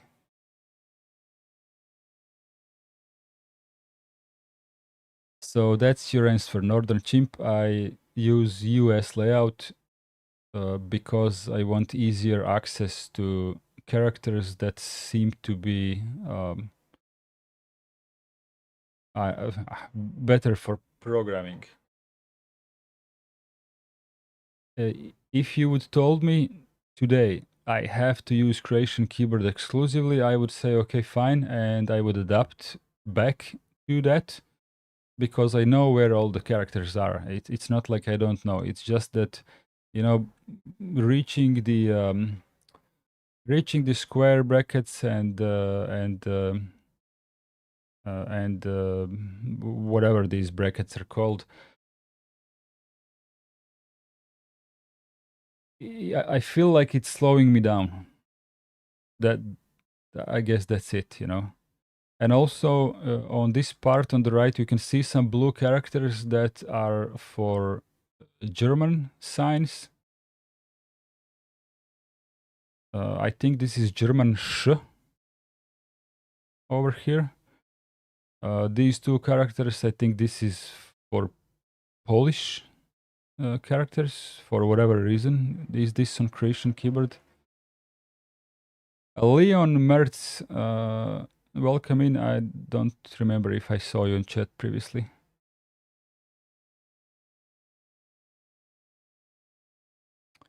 Iceblade says your alphabet is like 23 long. No, it's 30.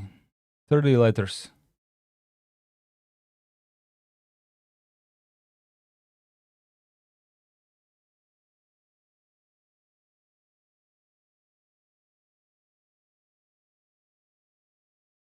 A Northern Chimp, I think non-Croatian letters could be used to pull combining. Yes, you can do that. Compose. You're talking about compose key. You can do that. But that would slow me down even more. That would slow me down even more. I just use Alt Gr as another kind of a shift key. You know, the reason why I use Alt Gr and not compose is because Alt Gr makes me reach all of the 5 special Croatian letters on the places where they usually are on Croatian keyboard, you know. So when I switch to Croatian keyboard, the only adjustment that I need to do is to remember to not press the Alt-Gr key to get those letters. That's all. Using the modifier key would make it extremely complicated for me. But this is entirely my choice. Nobody in Croatia uses the US layout with correction. A lot of my programmer friends use the US layout for programming, but all of them use Croatian layout, this one on screen, for typing texts and emails because they need Croatian characters. So they use the what's the key combination on Alt Shift or something. They use a key combination to switch between English and Croatian all of the time. So when they are programming, they are in English mode. When they are typing emails, they are in Croatian keyboard. So they switch keyboards all of the time, and this is pretty common with Croatian programmers. A lot of them use US layout for programming only. That would work for me, maybe. But the biggest issue with switching layouts is that Z and Y switch places. And when that happens, then all hell breaks loose. Let's listen to the good guy Iceblade here. Bash also supports an alternative format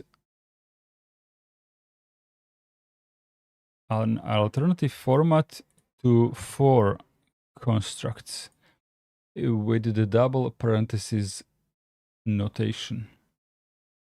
This notation resembles the for construct syntax from the C programming language, and it is particularly useful for working with arrays.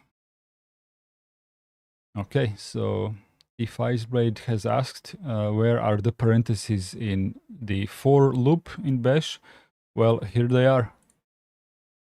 Okay, so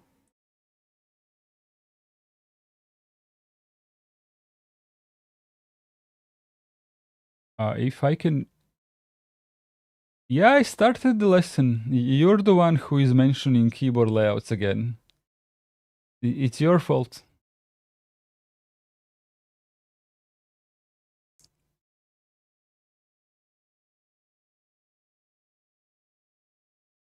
Oops. I did that to order some cookies.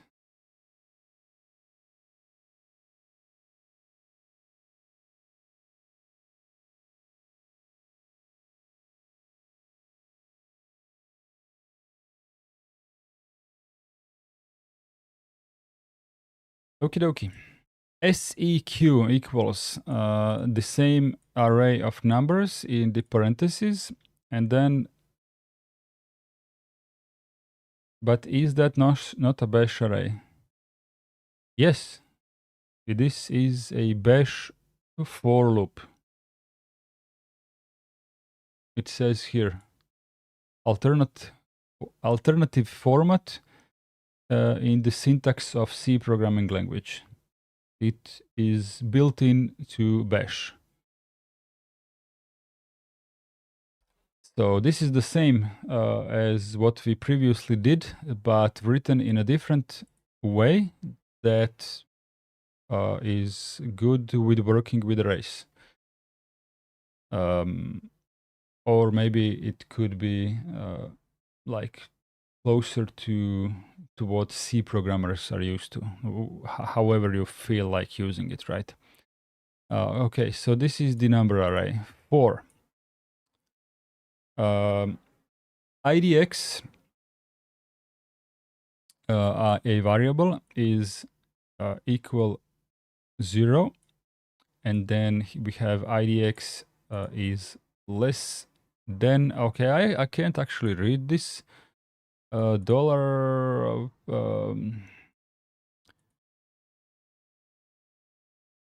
Okay, the second one, I don't know. This is okay in C language. This is just the counter, right? Let's go the next one and the next one. We studied that in the previous lesson. Okay, but I cannot remember. I cannot remember how to read this. Increment, yes. Okay, the increment is the easy part. This one confuses me. That is the number of entries in that array.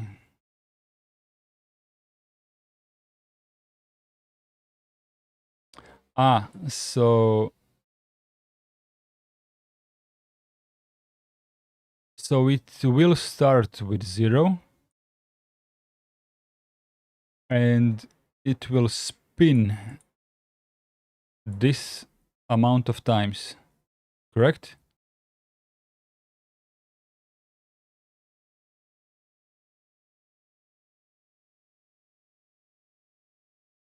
Okay.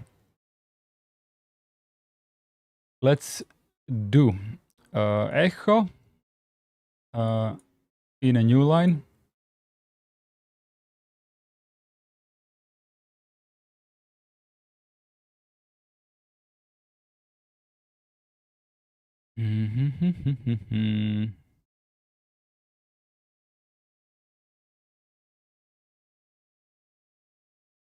I'm not gonna lie, this is a little bit trouble for me to read. $IDX in square brackets.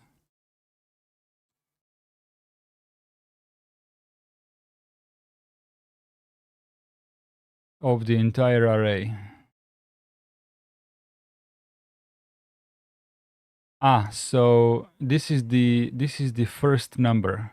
I mean, not the first number, but this is a number in the first for loop run. So this will write the first number before it triggers the next one. Okay, so the first number is if. Okay, so we're now verifying if this first number is divisive by 2 and not equal 0. Okay, that part is easy. Then we will write odd, or else we will write even, and we will finish with the if statement, and then the for loop will spin once again until it's done. Okay, it took me a little bit.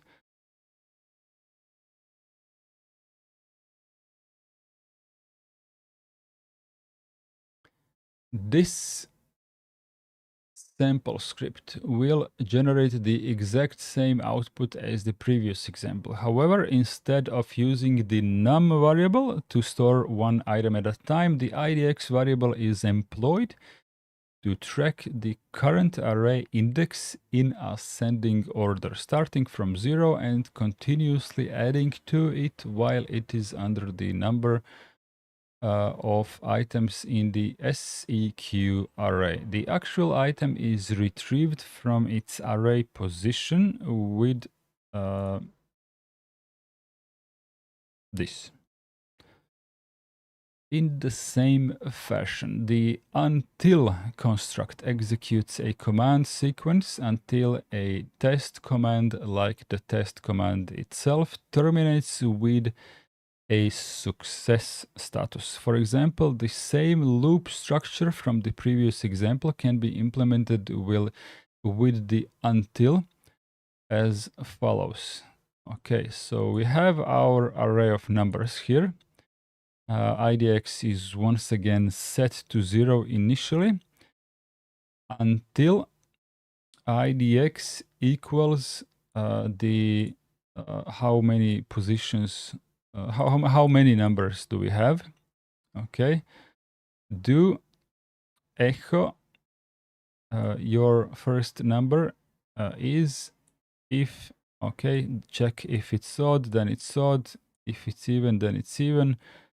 and then idx equals idx. Why idx plus 1? Because we don't have, because we no longer have what we had in the previous example. We need to increase it by 1 until we reach the end. Where is the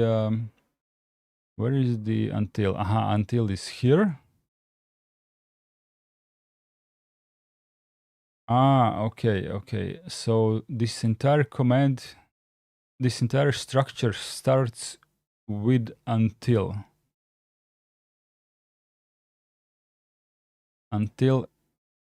this happens. Do something, and that's why we need to increase the number. We need to increase the number counter here in order to satisfy the until command, so we can end the loop. Okay, good enough. Iceblood says, finally something I find easy to understand and you find it a bit hard, like for loop with counter outside. I am still a very noob programmer, so you're going to have to forgive me for that. Or perhaps you should give me lessons on programming, maybe. My biggest pain point with programming is a little bit of motivation. And the motivation is problematic for me because I always want to make something tangible. And let's talk about it in chat on Matrix a little bit later.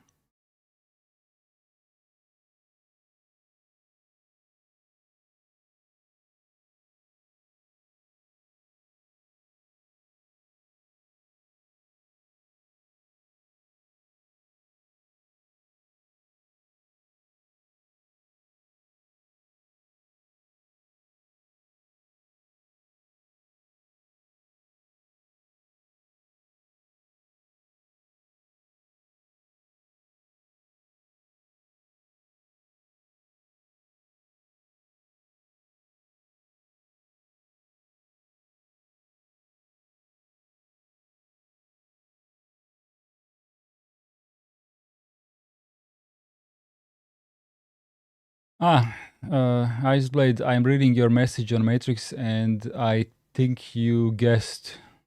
I think you guessed it already. But let's keep that for later.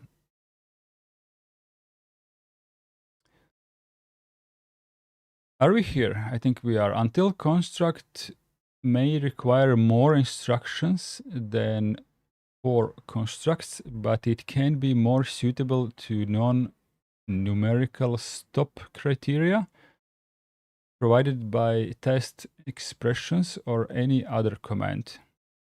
It is important to include actions that ensure a valid stop criteria, like the increment of the counter variable, otherwise the loop may run indefinitely.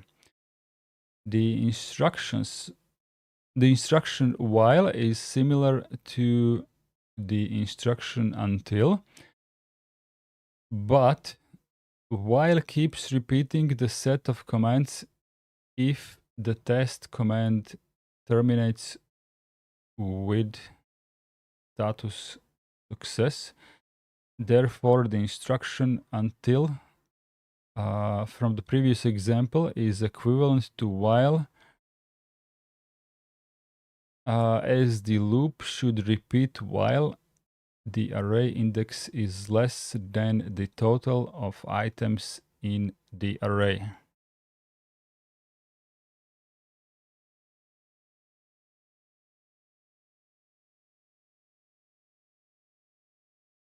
A more elaborate example.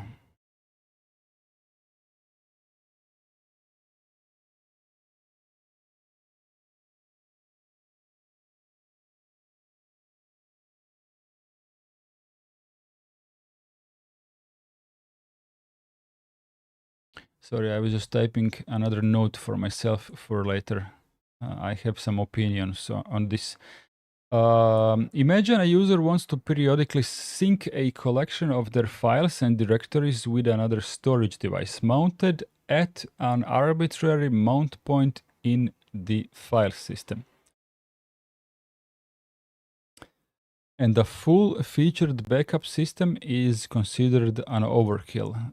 Since this is an activity intended to be performed periodically, it is a good application candidate for automating with a shell script. The task is straightforward. Sync every file and directory contained in a list from an origin directory informed as the first script argument to a destination directory informed as the second script argument. To make it easier to add or remove items from the list, it will be kept in separated file sync.list, one item per line.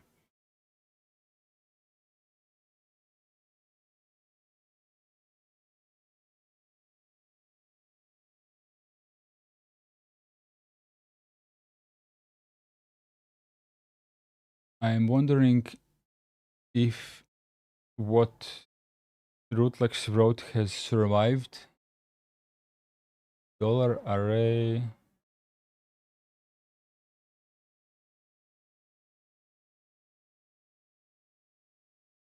To Twitch is much more tolerant towards what Rootlex is writing than YouTube. Cool.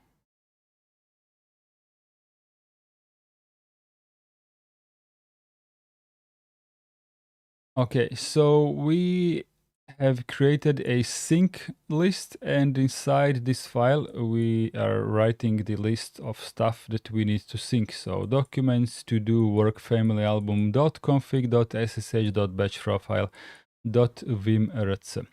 This file contains a mixture of files and directories, some with Twitch for the win. Okay, some with blank spaces in their names. Definitely. This is a suitable scenario for the built-in bash command map file, which will parse any given text content and create an array variable from it, placing each line as an individual array item. The script will be named sync.sh, containing the following script. Okay.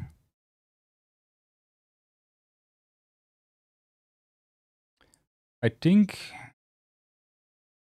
it would be a good idea to type this, but I don't want to drag the lesson today for way too long.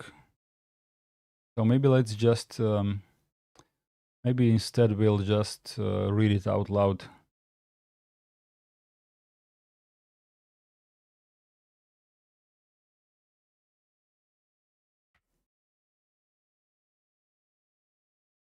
Set EF.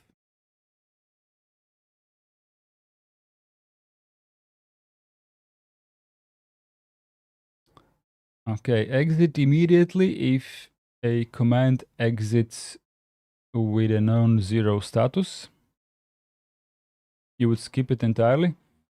Then I will speed it up. Okay, exit immediately if a command exits with non-zero status. Disable file name generation or globbing.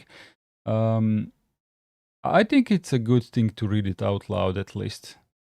List of items because these are some of the things that everyone who is not actively creating scripts will eventually forget. So I think it's good to like bring up the help manual and stuff.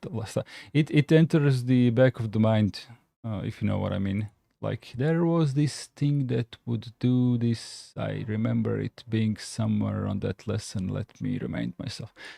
File, a list of items to sync. Okay, that's our file origin directory from $1. So the first argument of the script. To the second argument of the script, check if both directories are valid.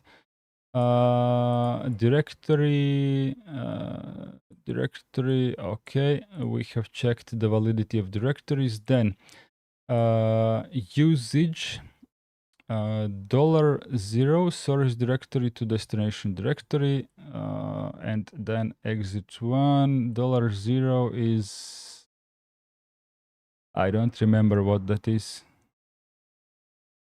Maybe Iceblade can remind me what $0 is.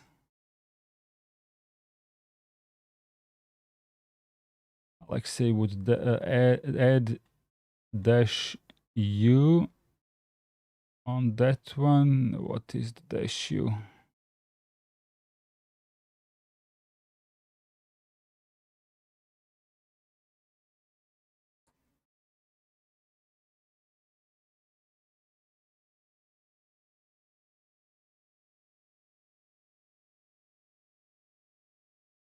Treat unset variables as an error when substituting. $0 is executable script in this case.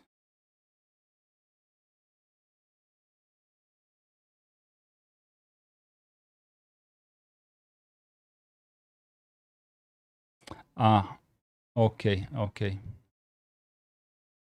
The name of the script. Create array from file, map file,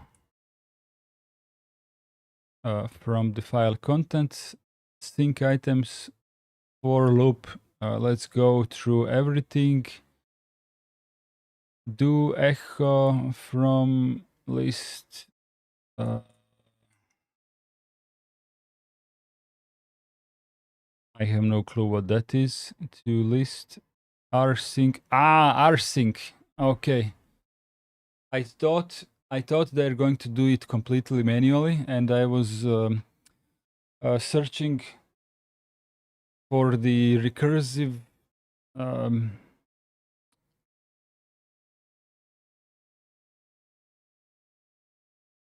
I'm looking for a word.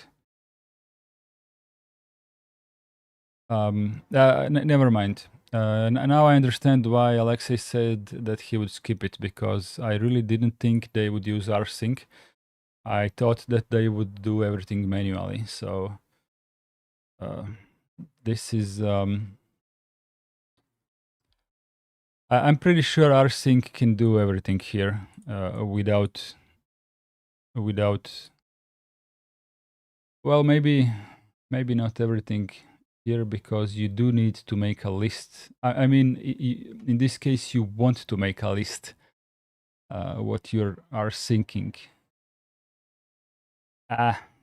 Okay. The first action the script does is to redefine two shell parameters with command set. Option -e will exit execution immediately if a command exits with a non-zero status, and option -f will disable file name globbing. Both options can be shortened as -ef. This is not a mandatory step, but helps diminish the probability of unexpected behavior, and also -u as Alexei advised. The actual application-oriented instructions of the script file can be divided in three parts. Collect and check script parameters. The file variable is the path to the file containing the list of items to be copied.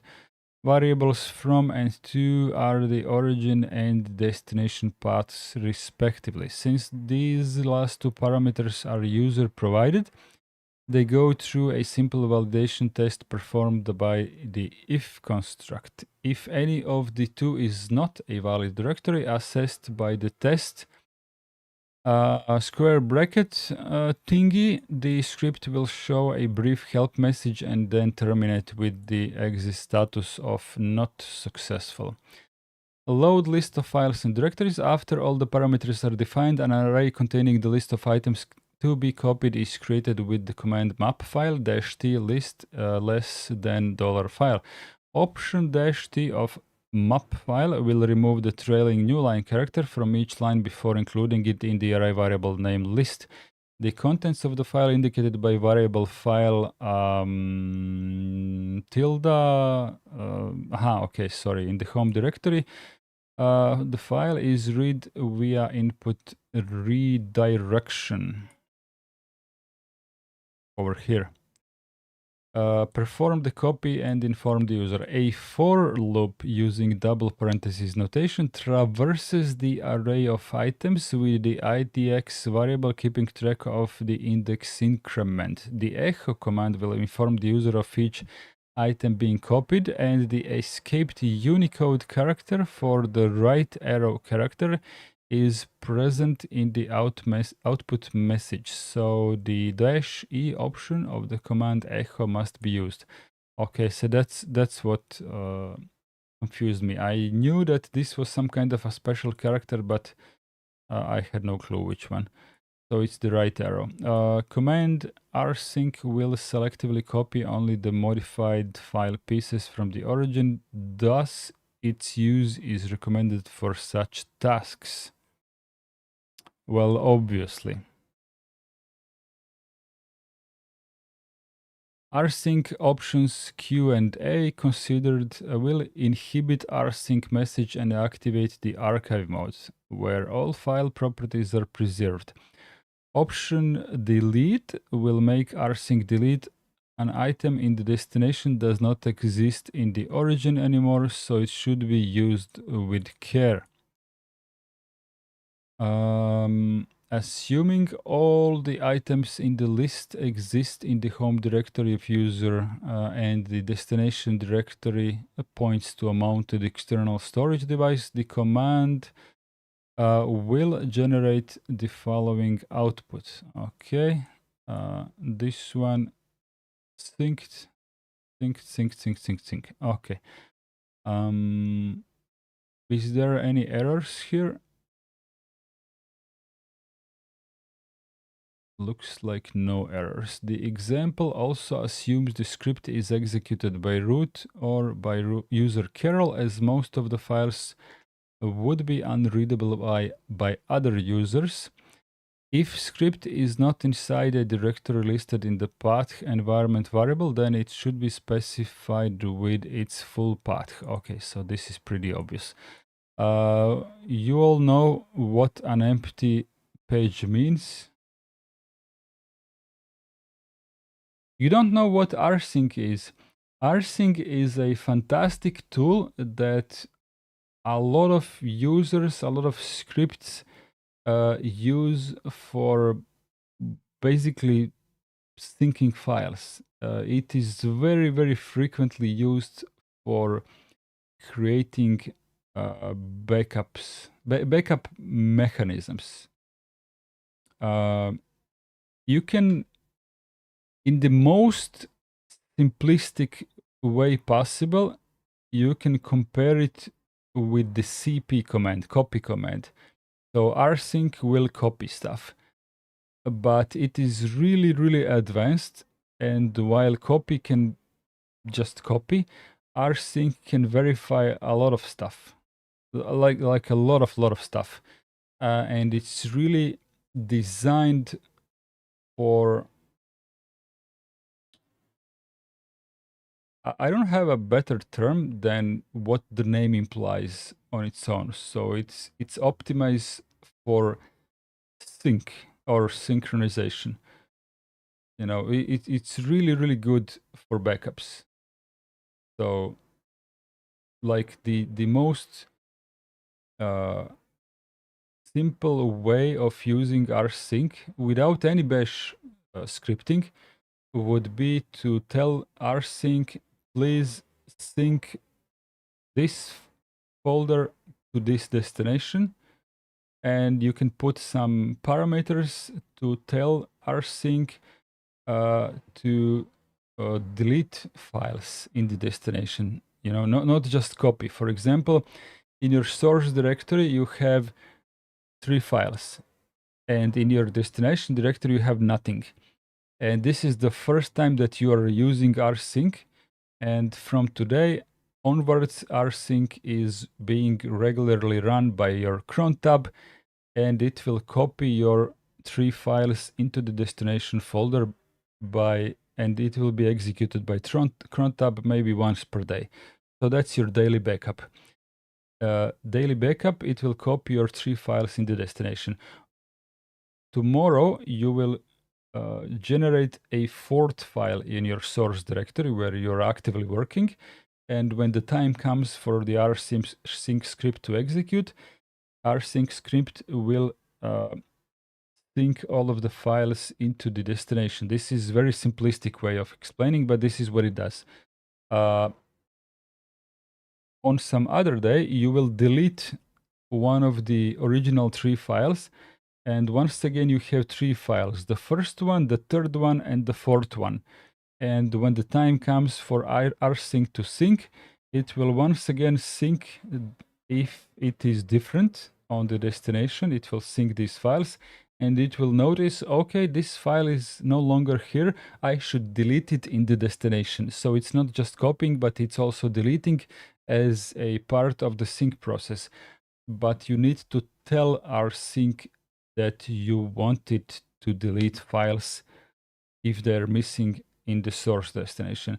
Now, granted, rsync can do a lot more, but I just wanted to give you a really quick and dirty heads up what it does. So it's not just copy. It's a lot more. It's sync with a lot of switches that you can, pull and play around with.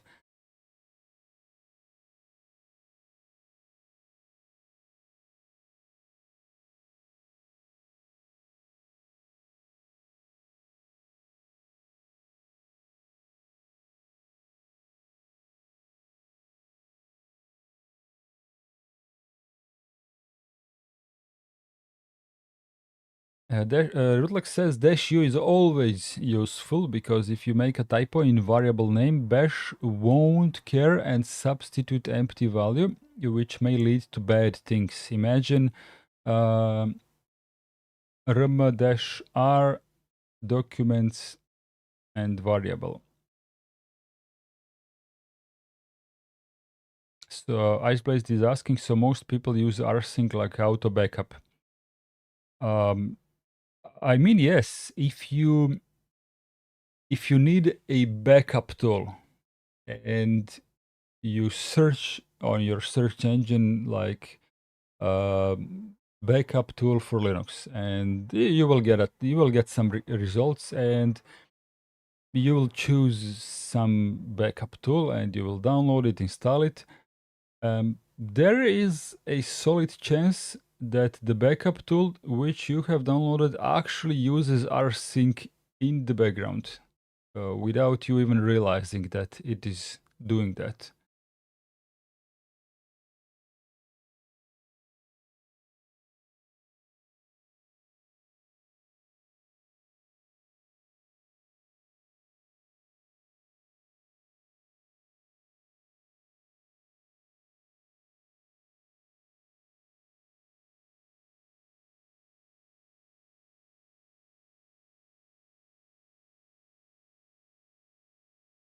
Also, there is another tool which is a lot newer, no, not new, but newer. It's called Syncting. Syncting, it's not the same category as rsync, but it's also interesting. For example, if you are I think my example is fairly good. I don't use it per se, but I could. When I'm practicing programming, sometimes I am on my desktop computer, sometimes I am on my laptop computer. And in theory, I could use rsync to sync my folders in that manner. So when I switch to another computer and I want to work more on my files, I would have them synced, but the tool called syncting will keep these folders synced all the time. like something like Nextcloud file backup, but that is like an overkill, that requires a huge server and a tool running on your computer and stuff like that. So syncing is really simplistic, and it will keep two of your folders the same between two computers live. uh, you could give it a try. It's a really cool tool. Syncing, I have heard it in many Linux videos. Yeah, it's really popular. Don't mistake it for rsync. They're not even the same category. The only reason I have mentioned this because this example here could in a way be dealt with syncing as well, depending on what you want. In some cases, you will have a company that does some daily job, and you don't want their files to be synced in real time. That would be considered bad for your business, my dude. I don't know who my dude is, but what I wanted to say, let's say you have a business that needs to do a nightly backup exclusively. So if something happens during the day, you want the ability to reset the day and pull stuff out of yesterday's backup. I don't know, maybe accounting would be a good example of that. Oh, Rootlex says, I didn't even see it. I'll cosplay Iceblade and say, let's continue with the lesson. Okay.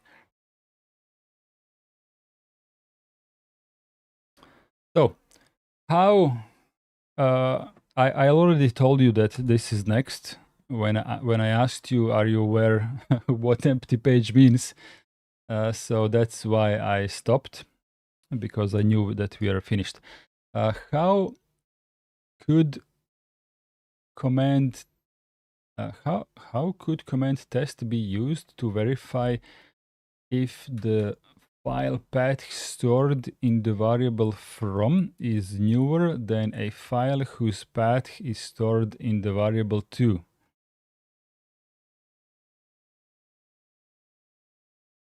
Okay, go YouTube. Go YouTube chat. We need an answer for this question.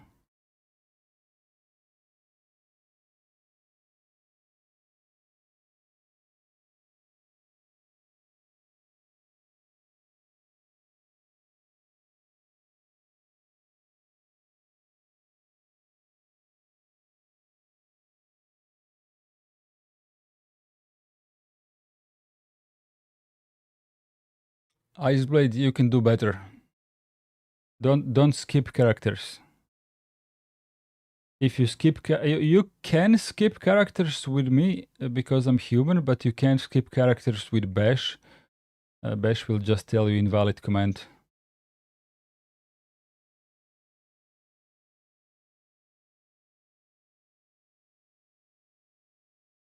You didn't skip characters? Okay, then let's do as you say.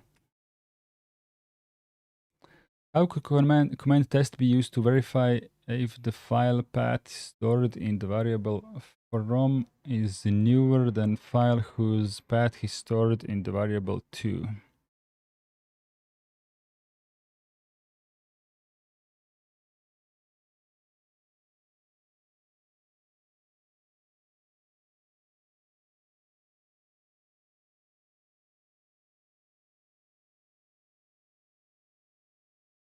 Let's read it once again. How could command test be used to verify if the file path stored inside the variable from is newer than a file whose path is stored in the variable to? I still think that you're missing characters.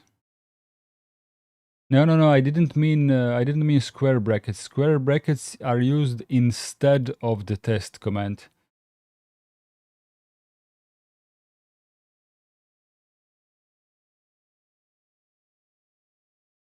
I would say you don't understand the question. All I said is that you're missing characters in your command in order to tell bash to do exactly what we want bash to do for us.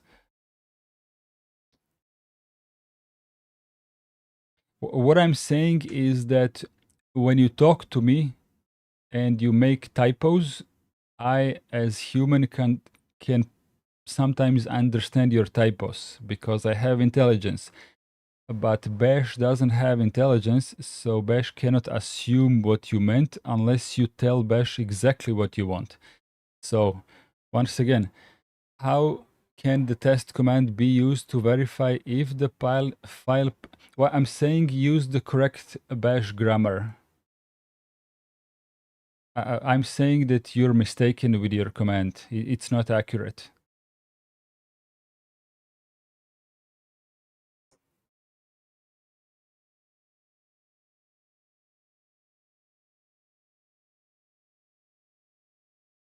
I don't know if I can explain it better without revealing.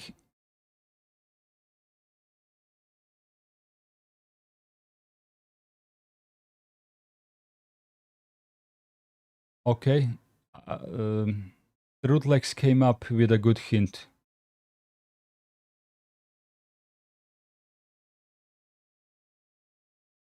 Hmm.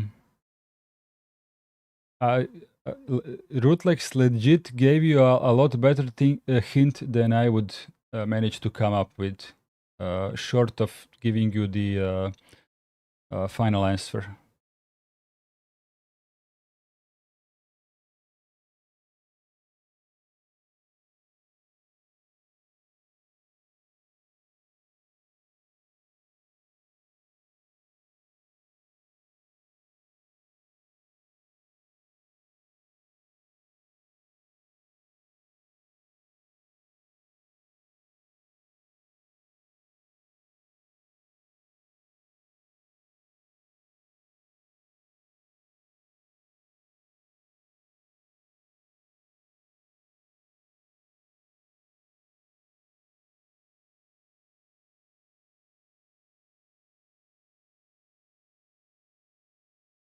Go, Ice Blade, Ice Blade, Ice Blade, Ice Blade.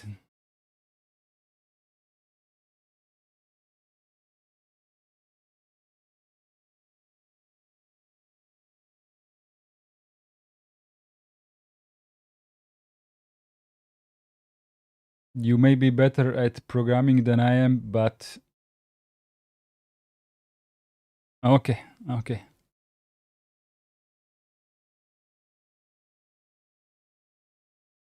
There we go.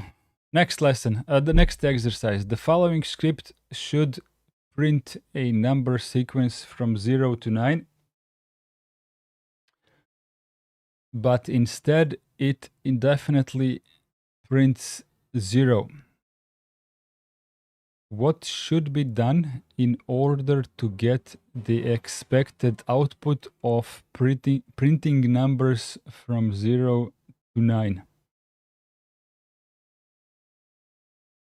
So here we have the start of the script. We have counter equals 0, while the counter is less than 10. Do echo dollar counter. So something is missing here.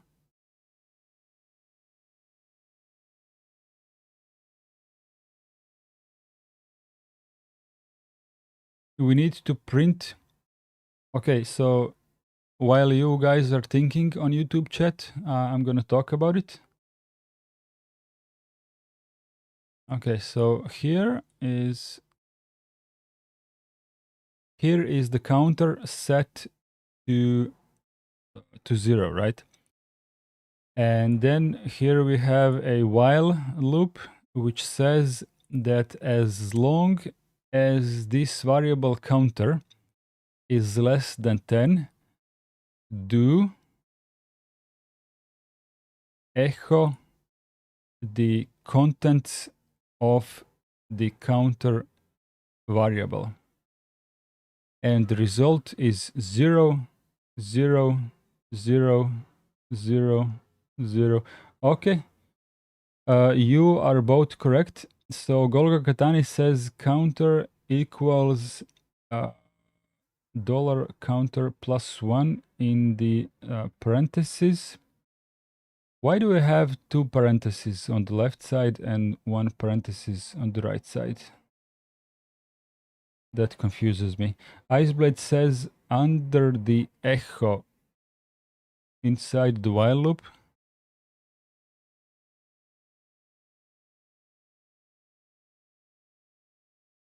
Iceblade says under the counter type counter equals counter plus 1.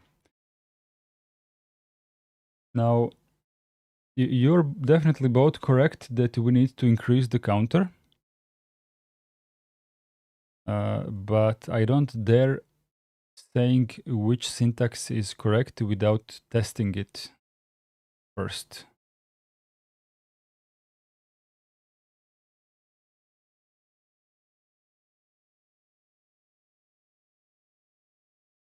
Let's go with Golga Katani's solution, like here. Okay, counter. Sorry, counter equals parentheses dollar counter plus 1, but with two parentheses closed.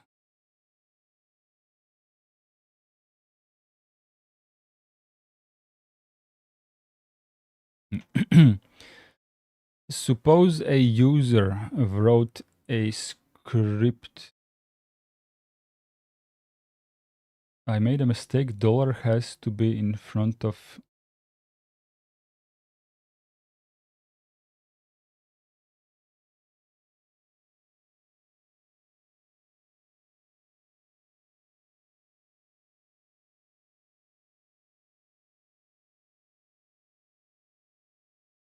I also made one uppercase and one lowercase. That's my bullshit as well.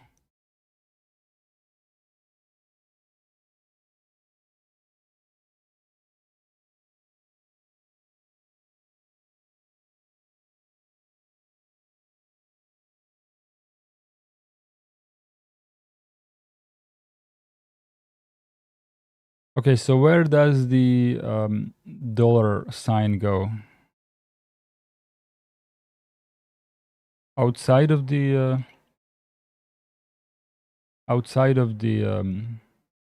parentheses. Inside. So the variable counter plus 1. So why did you say, Golga Katani, that you would put it outside? I really can't know all these things without testing them. That's my level of programming. So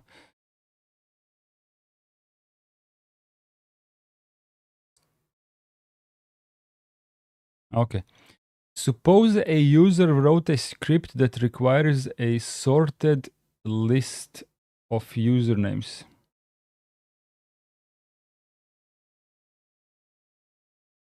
We will check the answers later. Suppose a user wrote a script that requires a sorted list of usernames. Okay, so we are dealing with the alphabet here.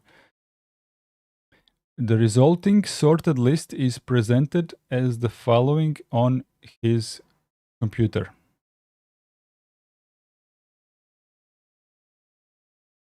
Okay.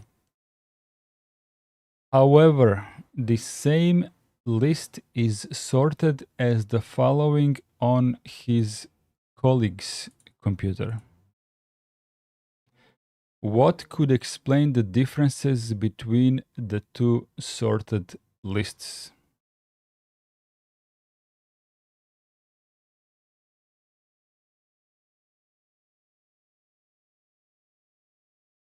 Iceblade thinks it's great and greater than and uh uh, uh, uh, uh. It's the alphabet.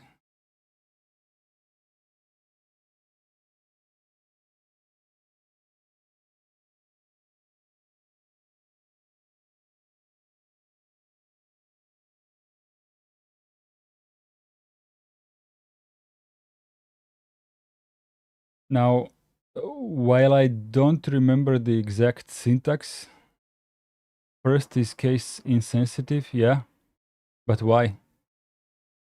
The non-case sensitive things, yes. Okay, we are all on the same track. I cannot remember the exact syntax, but in the lesson there was an explanation how do we tell the script that we don't give a fuck about casing and just sort it without looking at a lowercase and uppercase.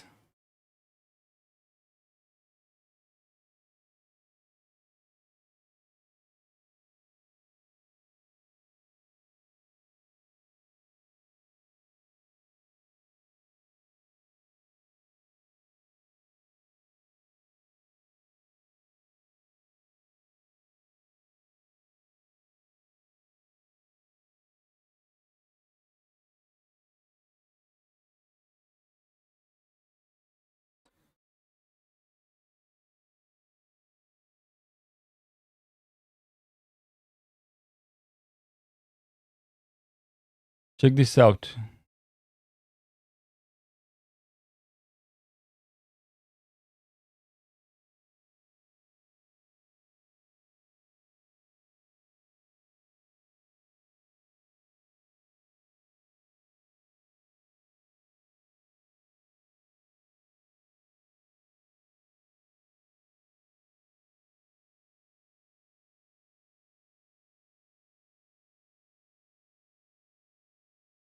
Okay.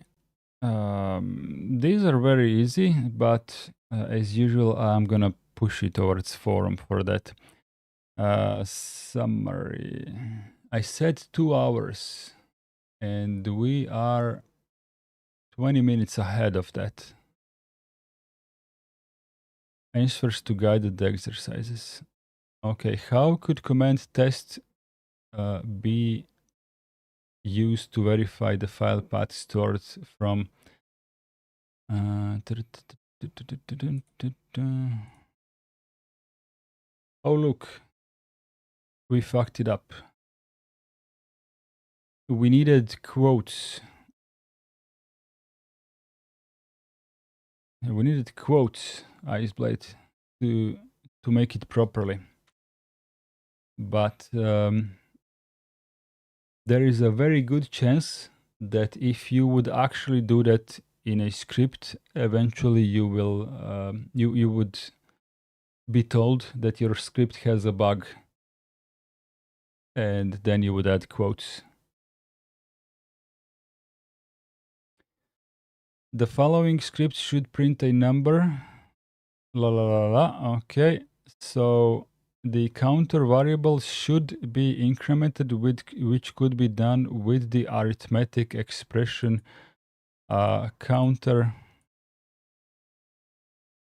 +1 to eventually reach the stop criteria and then end the loop. So the part about arguing whether the dollar sign goes outside or inside, well, apparently it goes everywhere.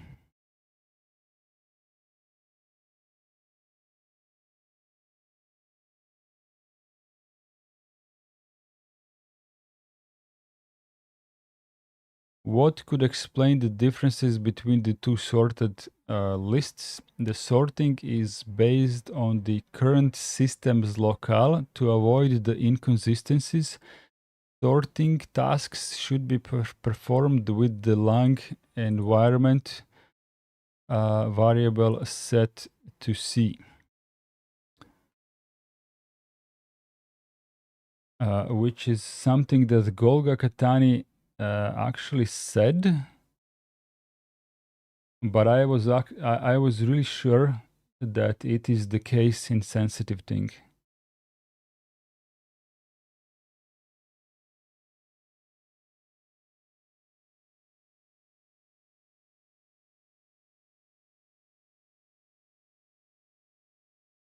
This is a terrible sin of mine. I was absolutely sure that it is that shopped thing. Alexei says, I'm not sure lang is the right answer here though. Such things are usually determined by locale, especially LC collate. Part of it, lang is just an environment variable. Not sure if they are correct here. Need to check. Confused now. I don't know. It seems like Rootlex and I are somewhat on the same page with this. Somewhat, I say, because I really thought that it would be that case insensitive command that you give to the bash script, and then you are absolutely sure what is going to happen. With the lang environment variable, I don't know.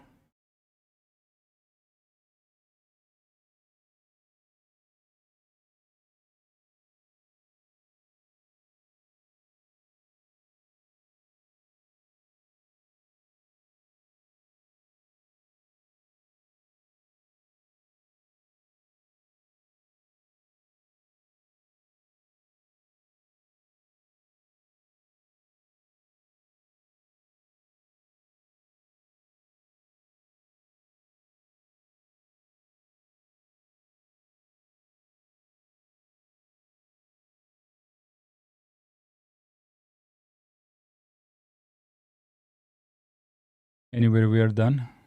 Yep.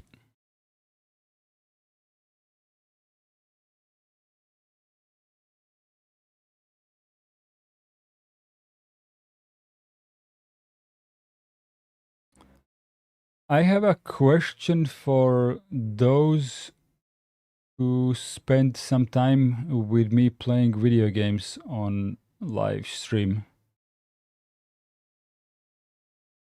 A reminder of Matrix Chat. Yeah, as soon as I stop the stream, I will switch to Matrix Chat, and I have something to discuss over there. A question for those who watch my gaming live streams. I'm done indeed. Okay. Do you mind if I play this game next Saturday? It doesn't have to be the full game. I'm not sure actually. It seems like a funky, weird indie game. I have zero idea what this is about. It's about Jesus Christ from the Bible. And I didn't read the Bible, so I don't know about the entire lore, so to speak. But this is like interpretation of Christian storyline to put it into gaming. Into gaming perspective of words.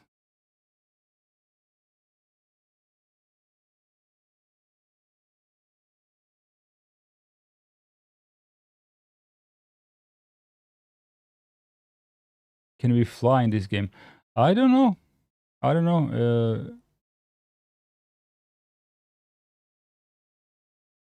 I only played it for like 2 minutes or something. It says here 15 minutes. Okay, 15 minutes then. Um, but okay, but 15 is together with clicking through the settings menu to play with the graphic settings. I just wanted to make sure that the game works before I attempt streaming it or something. Iceblood says, I normally don't join game streams, so my opinion is not important, but I would say religion might be a bad idea. Bad idea? It's not like I'm telling people what their religion should be. It's just a video game, you know. So it should be watched through the prism of this being a video game. So if you don't agree with the lore of the Christian religion, that's perfectly fine. But the game itself can still be intriguing to you or funny to you, you know. If you are from Islamic faith, then the the story that this game is telling could be viewed through the prism of your eyes, and your faith could be viewed that this game is telling a false story, but it's still a video game, you know. So it could be interesting. Are you trying to make Marta is dead look better on contrast with this? I might, I might, I might, yeah. So there is two choices. In both choices, I am playing this game on stream. First choice, I'm playing this game on Saturday instead of Amnesia. And the second choice is I play Amnesia starting next Saturday while injecting Jesus Christ live stream on some random day in the week without any announcement, like let's just check it out.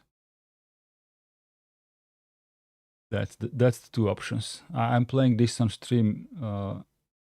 However you put it, it's just a matter of choice whether I will put it on a gaming Saturday, like a legit game stream, or you'll certainly want Jesus Christ when playing Amnesia. Maybe after a short, maybe do it after the shorter game. That's the reason why I played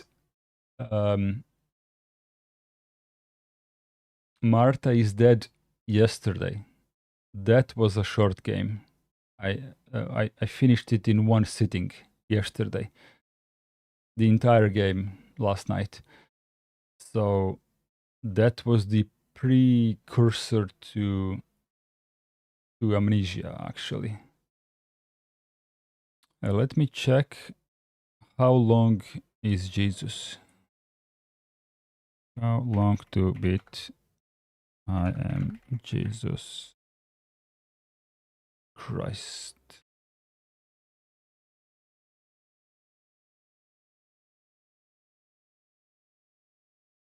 Oh shit, I have ads. Oh, 6 hours.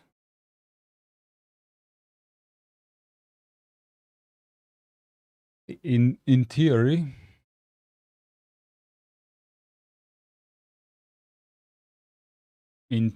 I could deal with this game in one sitting if it's good. If it's not good, then I just cut the stream when I don't feel like playing it anymore and send it on its way. 1 to 2 streams. I don't have to finish the game. You know, if the game is shit, I'm just gonna cut it.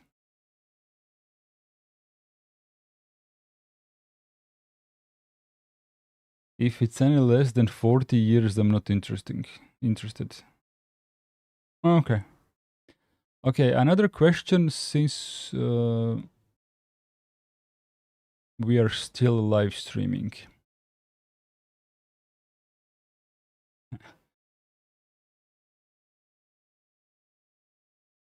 But I figured, Rootlex.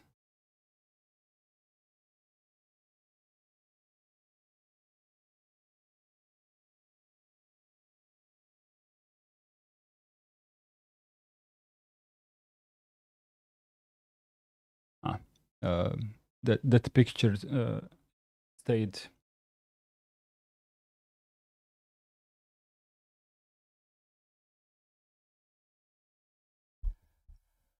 Okay, Iceblade, this is this is a question for you and for Golga Katani. Golga Katani, are you interested in programming in general, not just Bash programming? And also maybe Northern Chimp, if you're still in the chat, and the Leon or Leon Mertz, are you interested in programming Hasso 87? If you're still here, and also HRF dude, you are very good at Bash, so I assume you are some kind of a programmer for sure. I'm not sure if you're still on.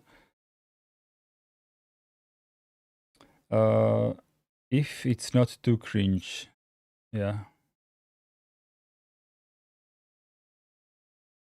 Okay, so the question remains for everyone in the chat: are you interested in programming beyond Bash scripting? Another question is incoming, of course. I'm just waiting for your response. Northern Chimp is interested in programming in general. And in reply to Rootlex, if it's not too cringe, I don't believe that developer intended the game to be cringe.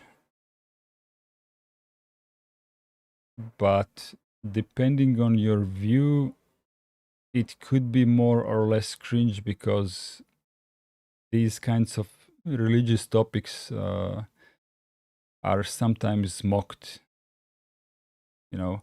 But from what I saw in the game, they tried to make it a game, you know, the actual story. They tried to make it a game. So whether they succeeded or not, I still think that the option of ending the stream when it becomes, or if it becomes too cringe, is a legit good option. Okay, so that's settled with the game. For everyone else, there is a C programming book from the authors of the C programming language that came out twice. Sometimes when the language was invented, and the second edition when it was ratified as the first version of the C standard. I have started reading that book, but my I have a huge. This is a meeting. I have a big problem with learning programming, and I'm not going to go too deep into this. My personal problem is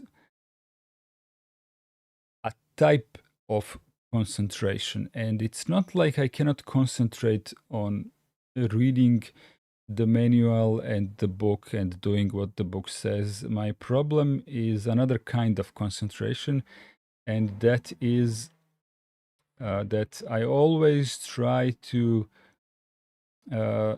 I always tell myself this exercise is shit. Nobody is going to benefit from this. I want to make something good for humanity, and everything I make is of a very beginner level, low quality, and everything already exists. And I want to make something tangible, and none of this is a good way to think. And I am aware of this because if I am a complete beginner programmer, then I have to start from zero, and there is going to be a really long ladder of climbing before I can write something that other people are finding useful. Okay, so this ladder has to be climbed somehow. My own personal struggle is that I have very low concentration towards doing these exercises that don't actually lead anywhere for the humanity, but only for my practice, so it feels like a waste of time.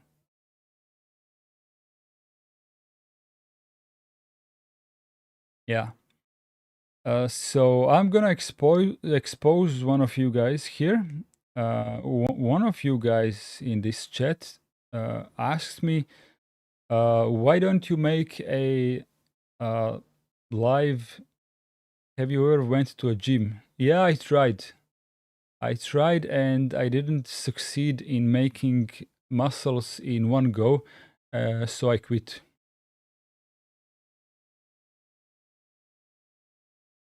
Anyways, one of you guys asked me, why don't I make a live classroom kind of a lesson where I do the exact same thing as I do with LPIC, but for the C programming language. So everyone in chat can participate in programming. And what this would accomplish for me personally is that I couldn't, how do I say it? When it is just me, I can bail out on myself. But when I make a public promise to people who depend on me doing these lessons, then I don't. Then I no longer have the option of bailing out. Because that would make me very embarrassed in front of the audience to whom I have given a promise that these lessons will go on. When it's just me, I can just stop and nobody cares. That is not the point. In gym, you don't do any valuable work as you won't do these exact things in everyday life. But what you do makes you stronger in the end. Same with learning. You don't need to write valuable programs while you're learning. That is not the point. I know. I know that is not the point. It's just that my brain um deals really hard with doing these introductional course. Iceblade is asking, oh, you want to have people that have the expectation of you accountability. Accountability, yes. That is a good word.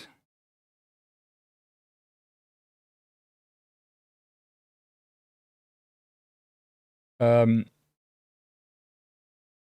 the what I just presented didn't happen today or yesterday. This actually happened like a month ago, or something along those lines. And I said it's actually a good idea. I should do that after LPIC. But why I am talking about it right now is because the LPIC classes have started dipping their toes into programming, and since like 2 hours ago, I have had a new idea, I suppose, that I should do a zigzag classrooms, like one weekend. There are actually two ideas. One weekend LPIC lessons, next week C lessons. then LPIC lessons, then C lessons. Another idea is to do C lessons on Saturday, LPIC lessons on Sundays. That is a little bit harder to do because it's more work per week.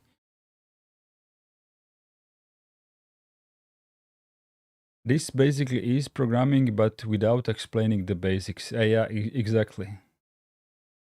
Rootlex is promising to hold the candle and add to the accountability burden. Thank you very much. That's much appreciated.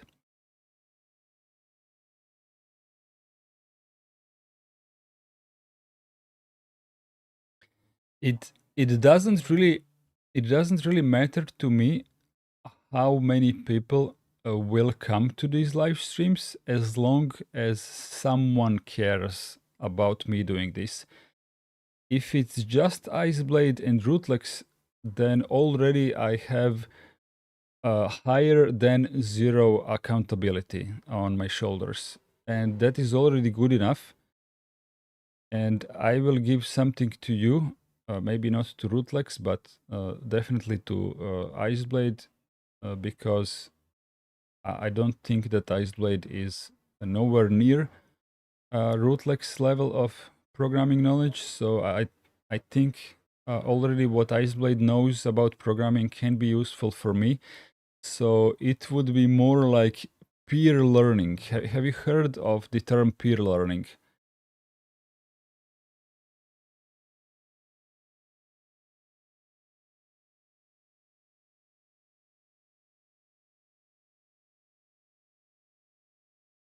Okay, so the question, I like it. It seems that it's definitely a good idea. So the question remains: should we do a zigzag? 1C, yeah, like when a team has to learn something new together. Yes. Should we do one LPIC, 1C, one LPIC, 1C, which will inherently increase the time to finish LPIC by double? But we are not really racing to the end, so it doesn't matter to me. I'm not in the rush to, to put the stamp on LPIC is finish as soon as possible. So I think a zigzag is a good idea.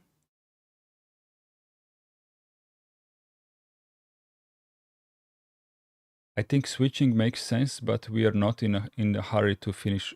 Yeah, that's exactly what I'm saying. So today we have finished the lesson.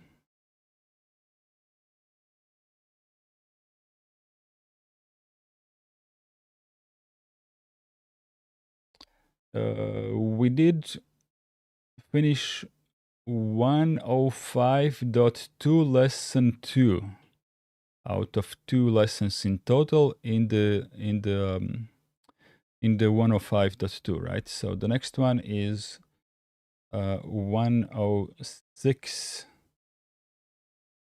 and 106 has lesson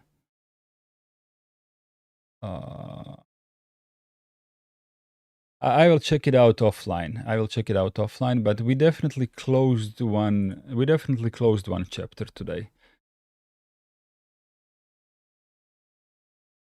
Yeah. We definitely closed something, and something new is starting next time. Rootlex says depends on how long this will be. 2 5-hour streams in a row would be a little too much. You're talking about Saturday plus Sunday, right? I was actually hoping that it wouldn't be 2 5-hour streams. What I said like 3 hours ago, I will see if I can find a way to make LPIC lessons not cross the 3-hour limit. And also with the C lessons, I don't have the, I don't know how long they are once we start doing them, but I was thinking like cutting the stream somewhere around the 3 hour mark, because the K and R C book is really big, and I don't think that we need to finish on exact chapters. The problem with C1s is that you don't cut it in the middle of the sentence. Sentence?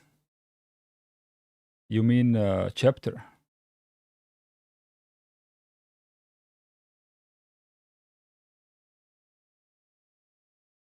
Iceblade and Rootlex are saying two opposite things.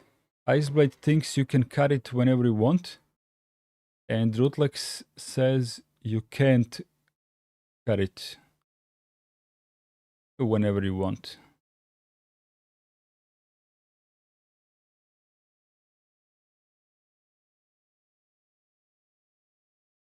Yeah, that's exactly what I was going to say. Do and see. Do and see, and the introduction ones I remember are easy, and there is a lot of reading and not too much doing.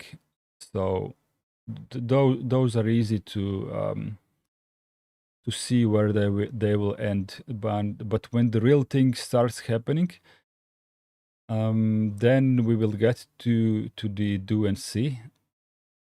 So if it feels like we'll have a timer or something, when we reach 3 hours, we will see. When we approach the 3 hours, we will see if we feel like we are done. Then we will stop.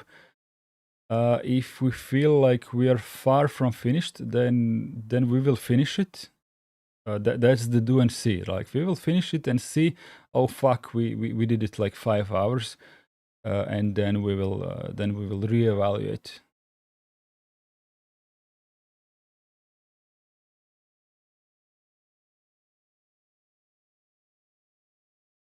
Okay. For the next weekend, I think we can agree. I will prepare. I know that lots of YouTubers do that. Do what? Northern Chimp is. Sorry, I didn't read your message in time.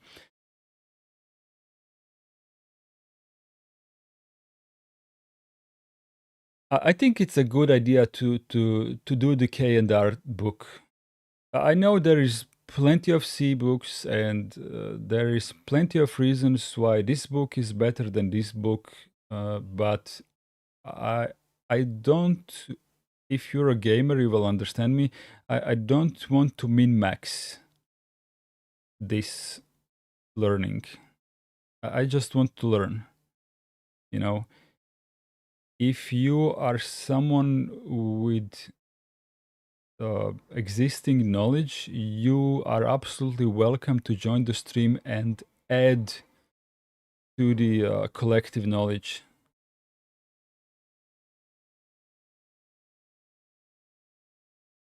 Question: is it allowed to read in public? Are you asking if I am allowed to show that book on a live stream?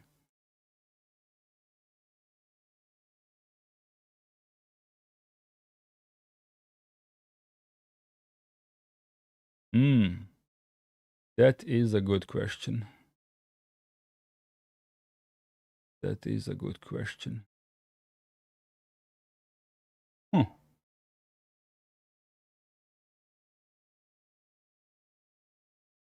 Let's ask Claude.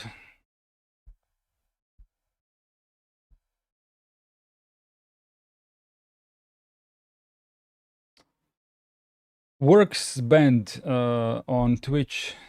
I haven't seen you until now, so welcome in whenever you arrive.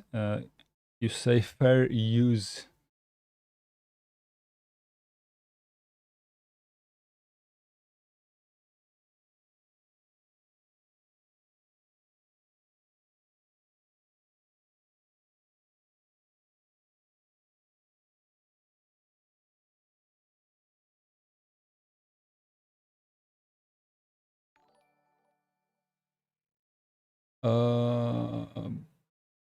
Subscribed. Okay, thank you very much. Do you know K and R book about the programming?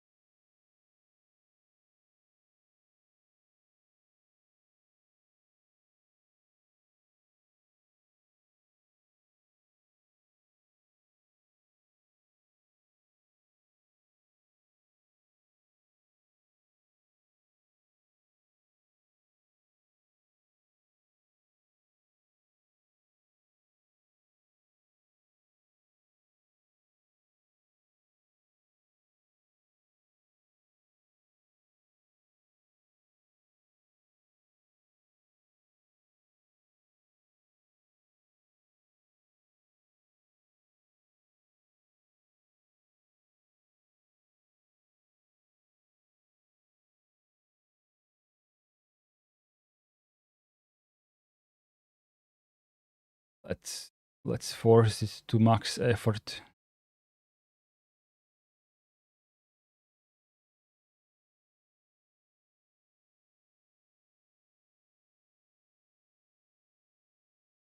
Grabbing a drink. Okay.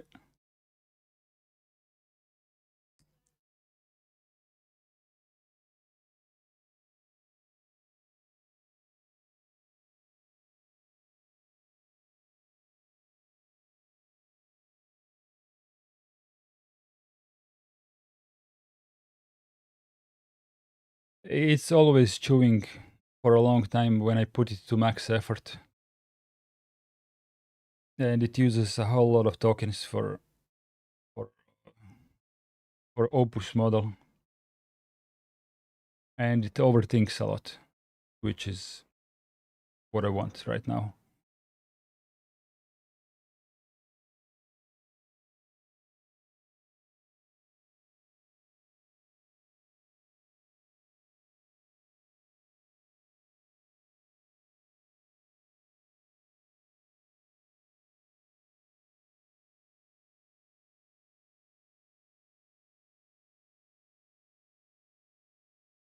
Okay, this is a little bit long.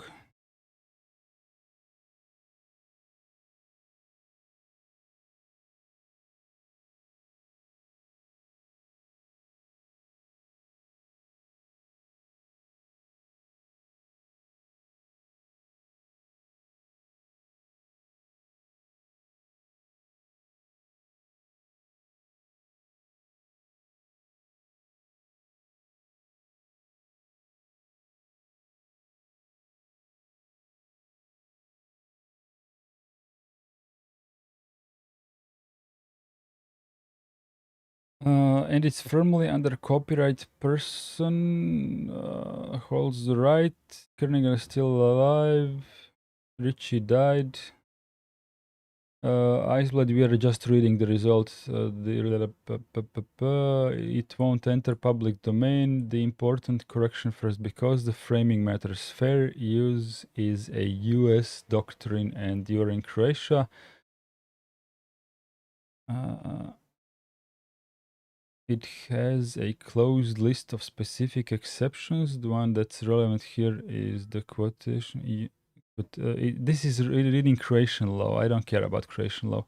You may quote a lawfully published work for purposes like criticism, review, or registration, provided you credit the author source and stay within what the purpose requires. So the question isn't, is this fair use? It's does the how you do it. Reading the book cover to cover or systematically putting its pages on screen across 38 to 40 sessions is not quotation, it's reproduction and communication of the whole work to the public. That's clear infringement, and a long systematic series is harder to defend than a one-off, not easier.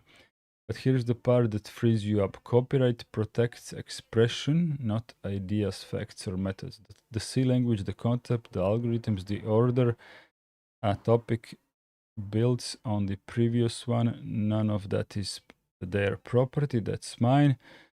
their specific prose, exact wording, page layout, and literal code listings are, so you can teach everything they teach in the same progression without touching the copyright, as long as the words on screen and out of your mouth are yours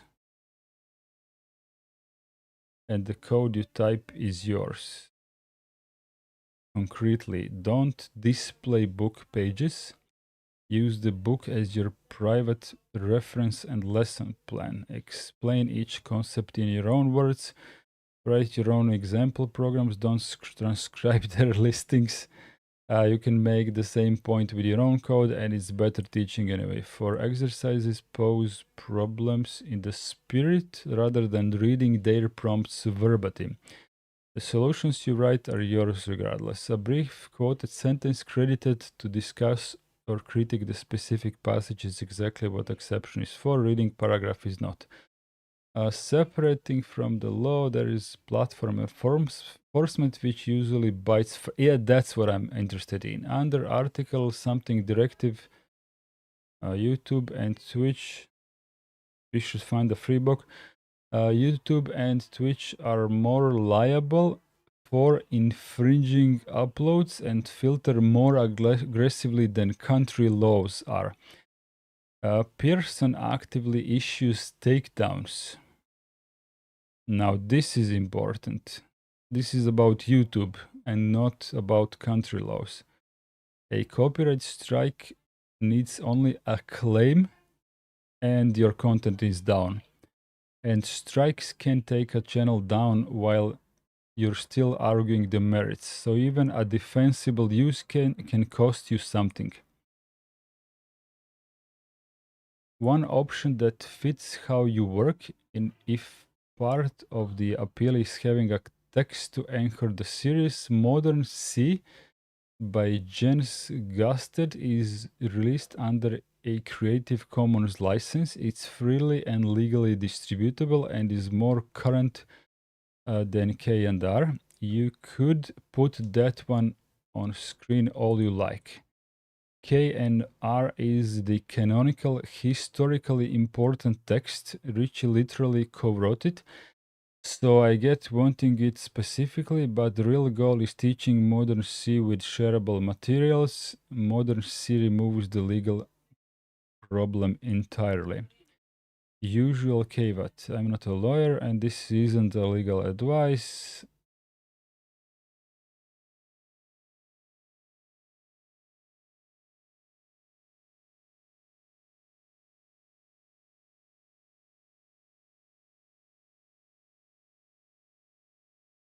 Where is the can I share this? Oh, share button.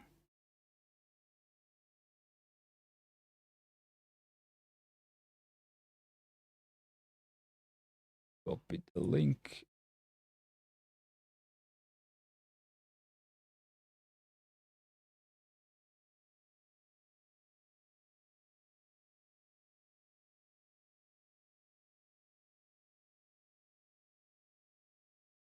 You can't access Claude web page.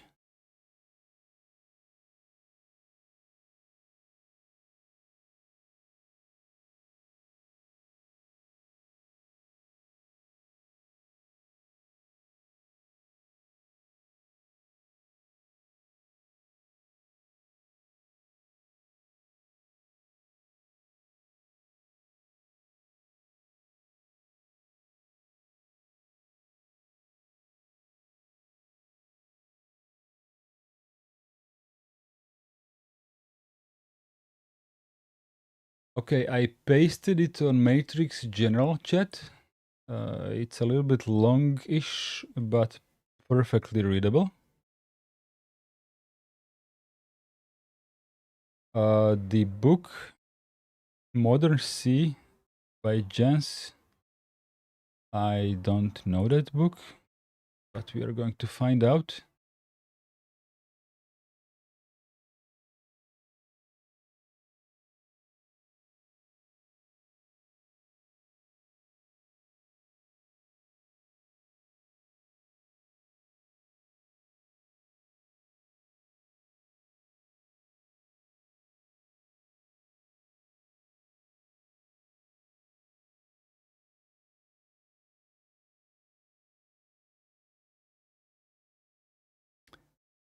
Imperative programming, compiling grammar, declaration, definition statements, conditional execution, iteration, multiple sections, arithmetics, operators, Boolean, ternary or conditional operator, evaluation order, basic types. I'm just skipping a little bit.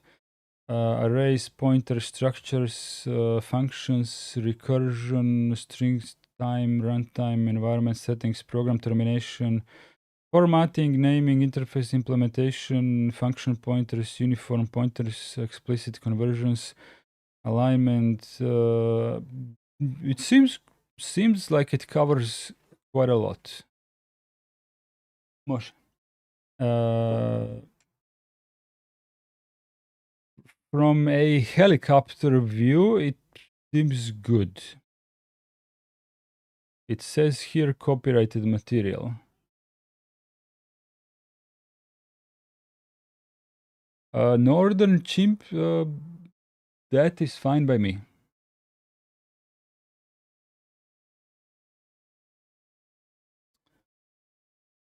Okay, I will not take too much of your time now, and also my wife just told me this, so I will double check what Claude wrote, that this is the license of this book gives me the rights to show it on screen.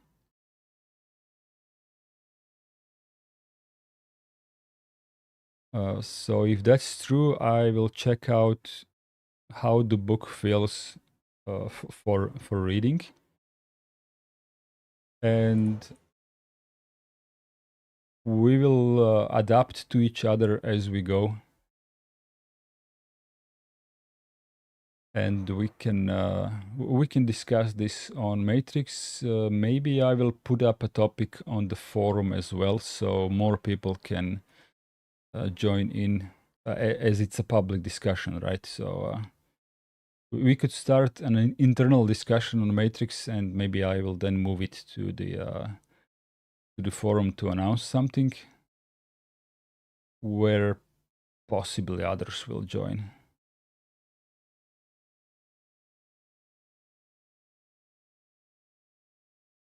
Wife got, yeah, she's going to sleep.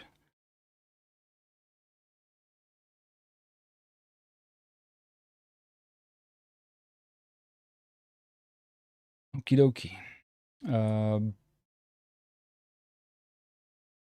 I wish you good night, and we can we'll see each other soon.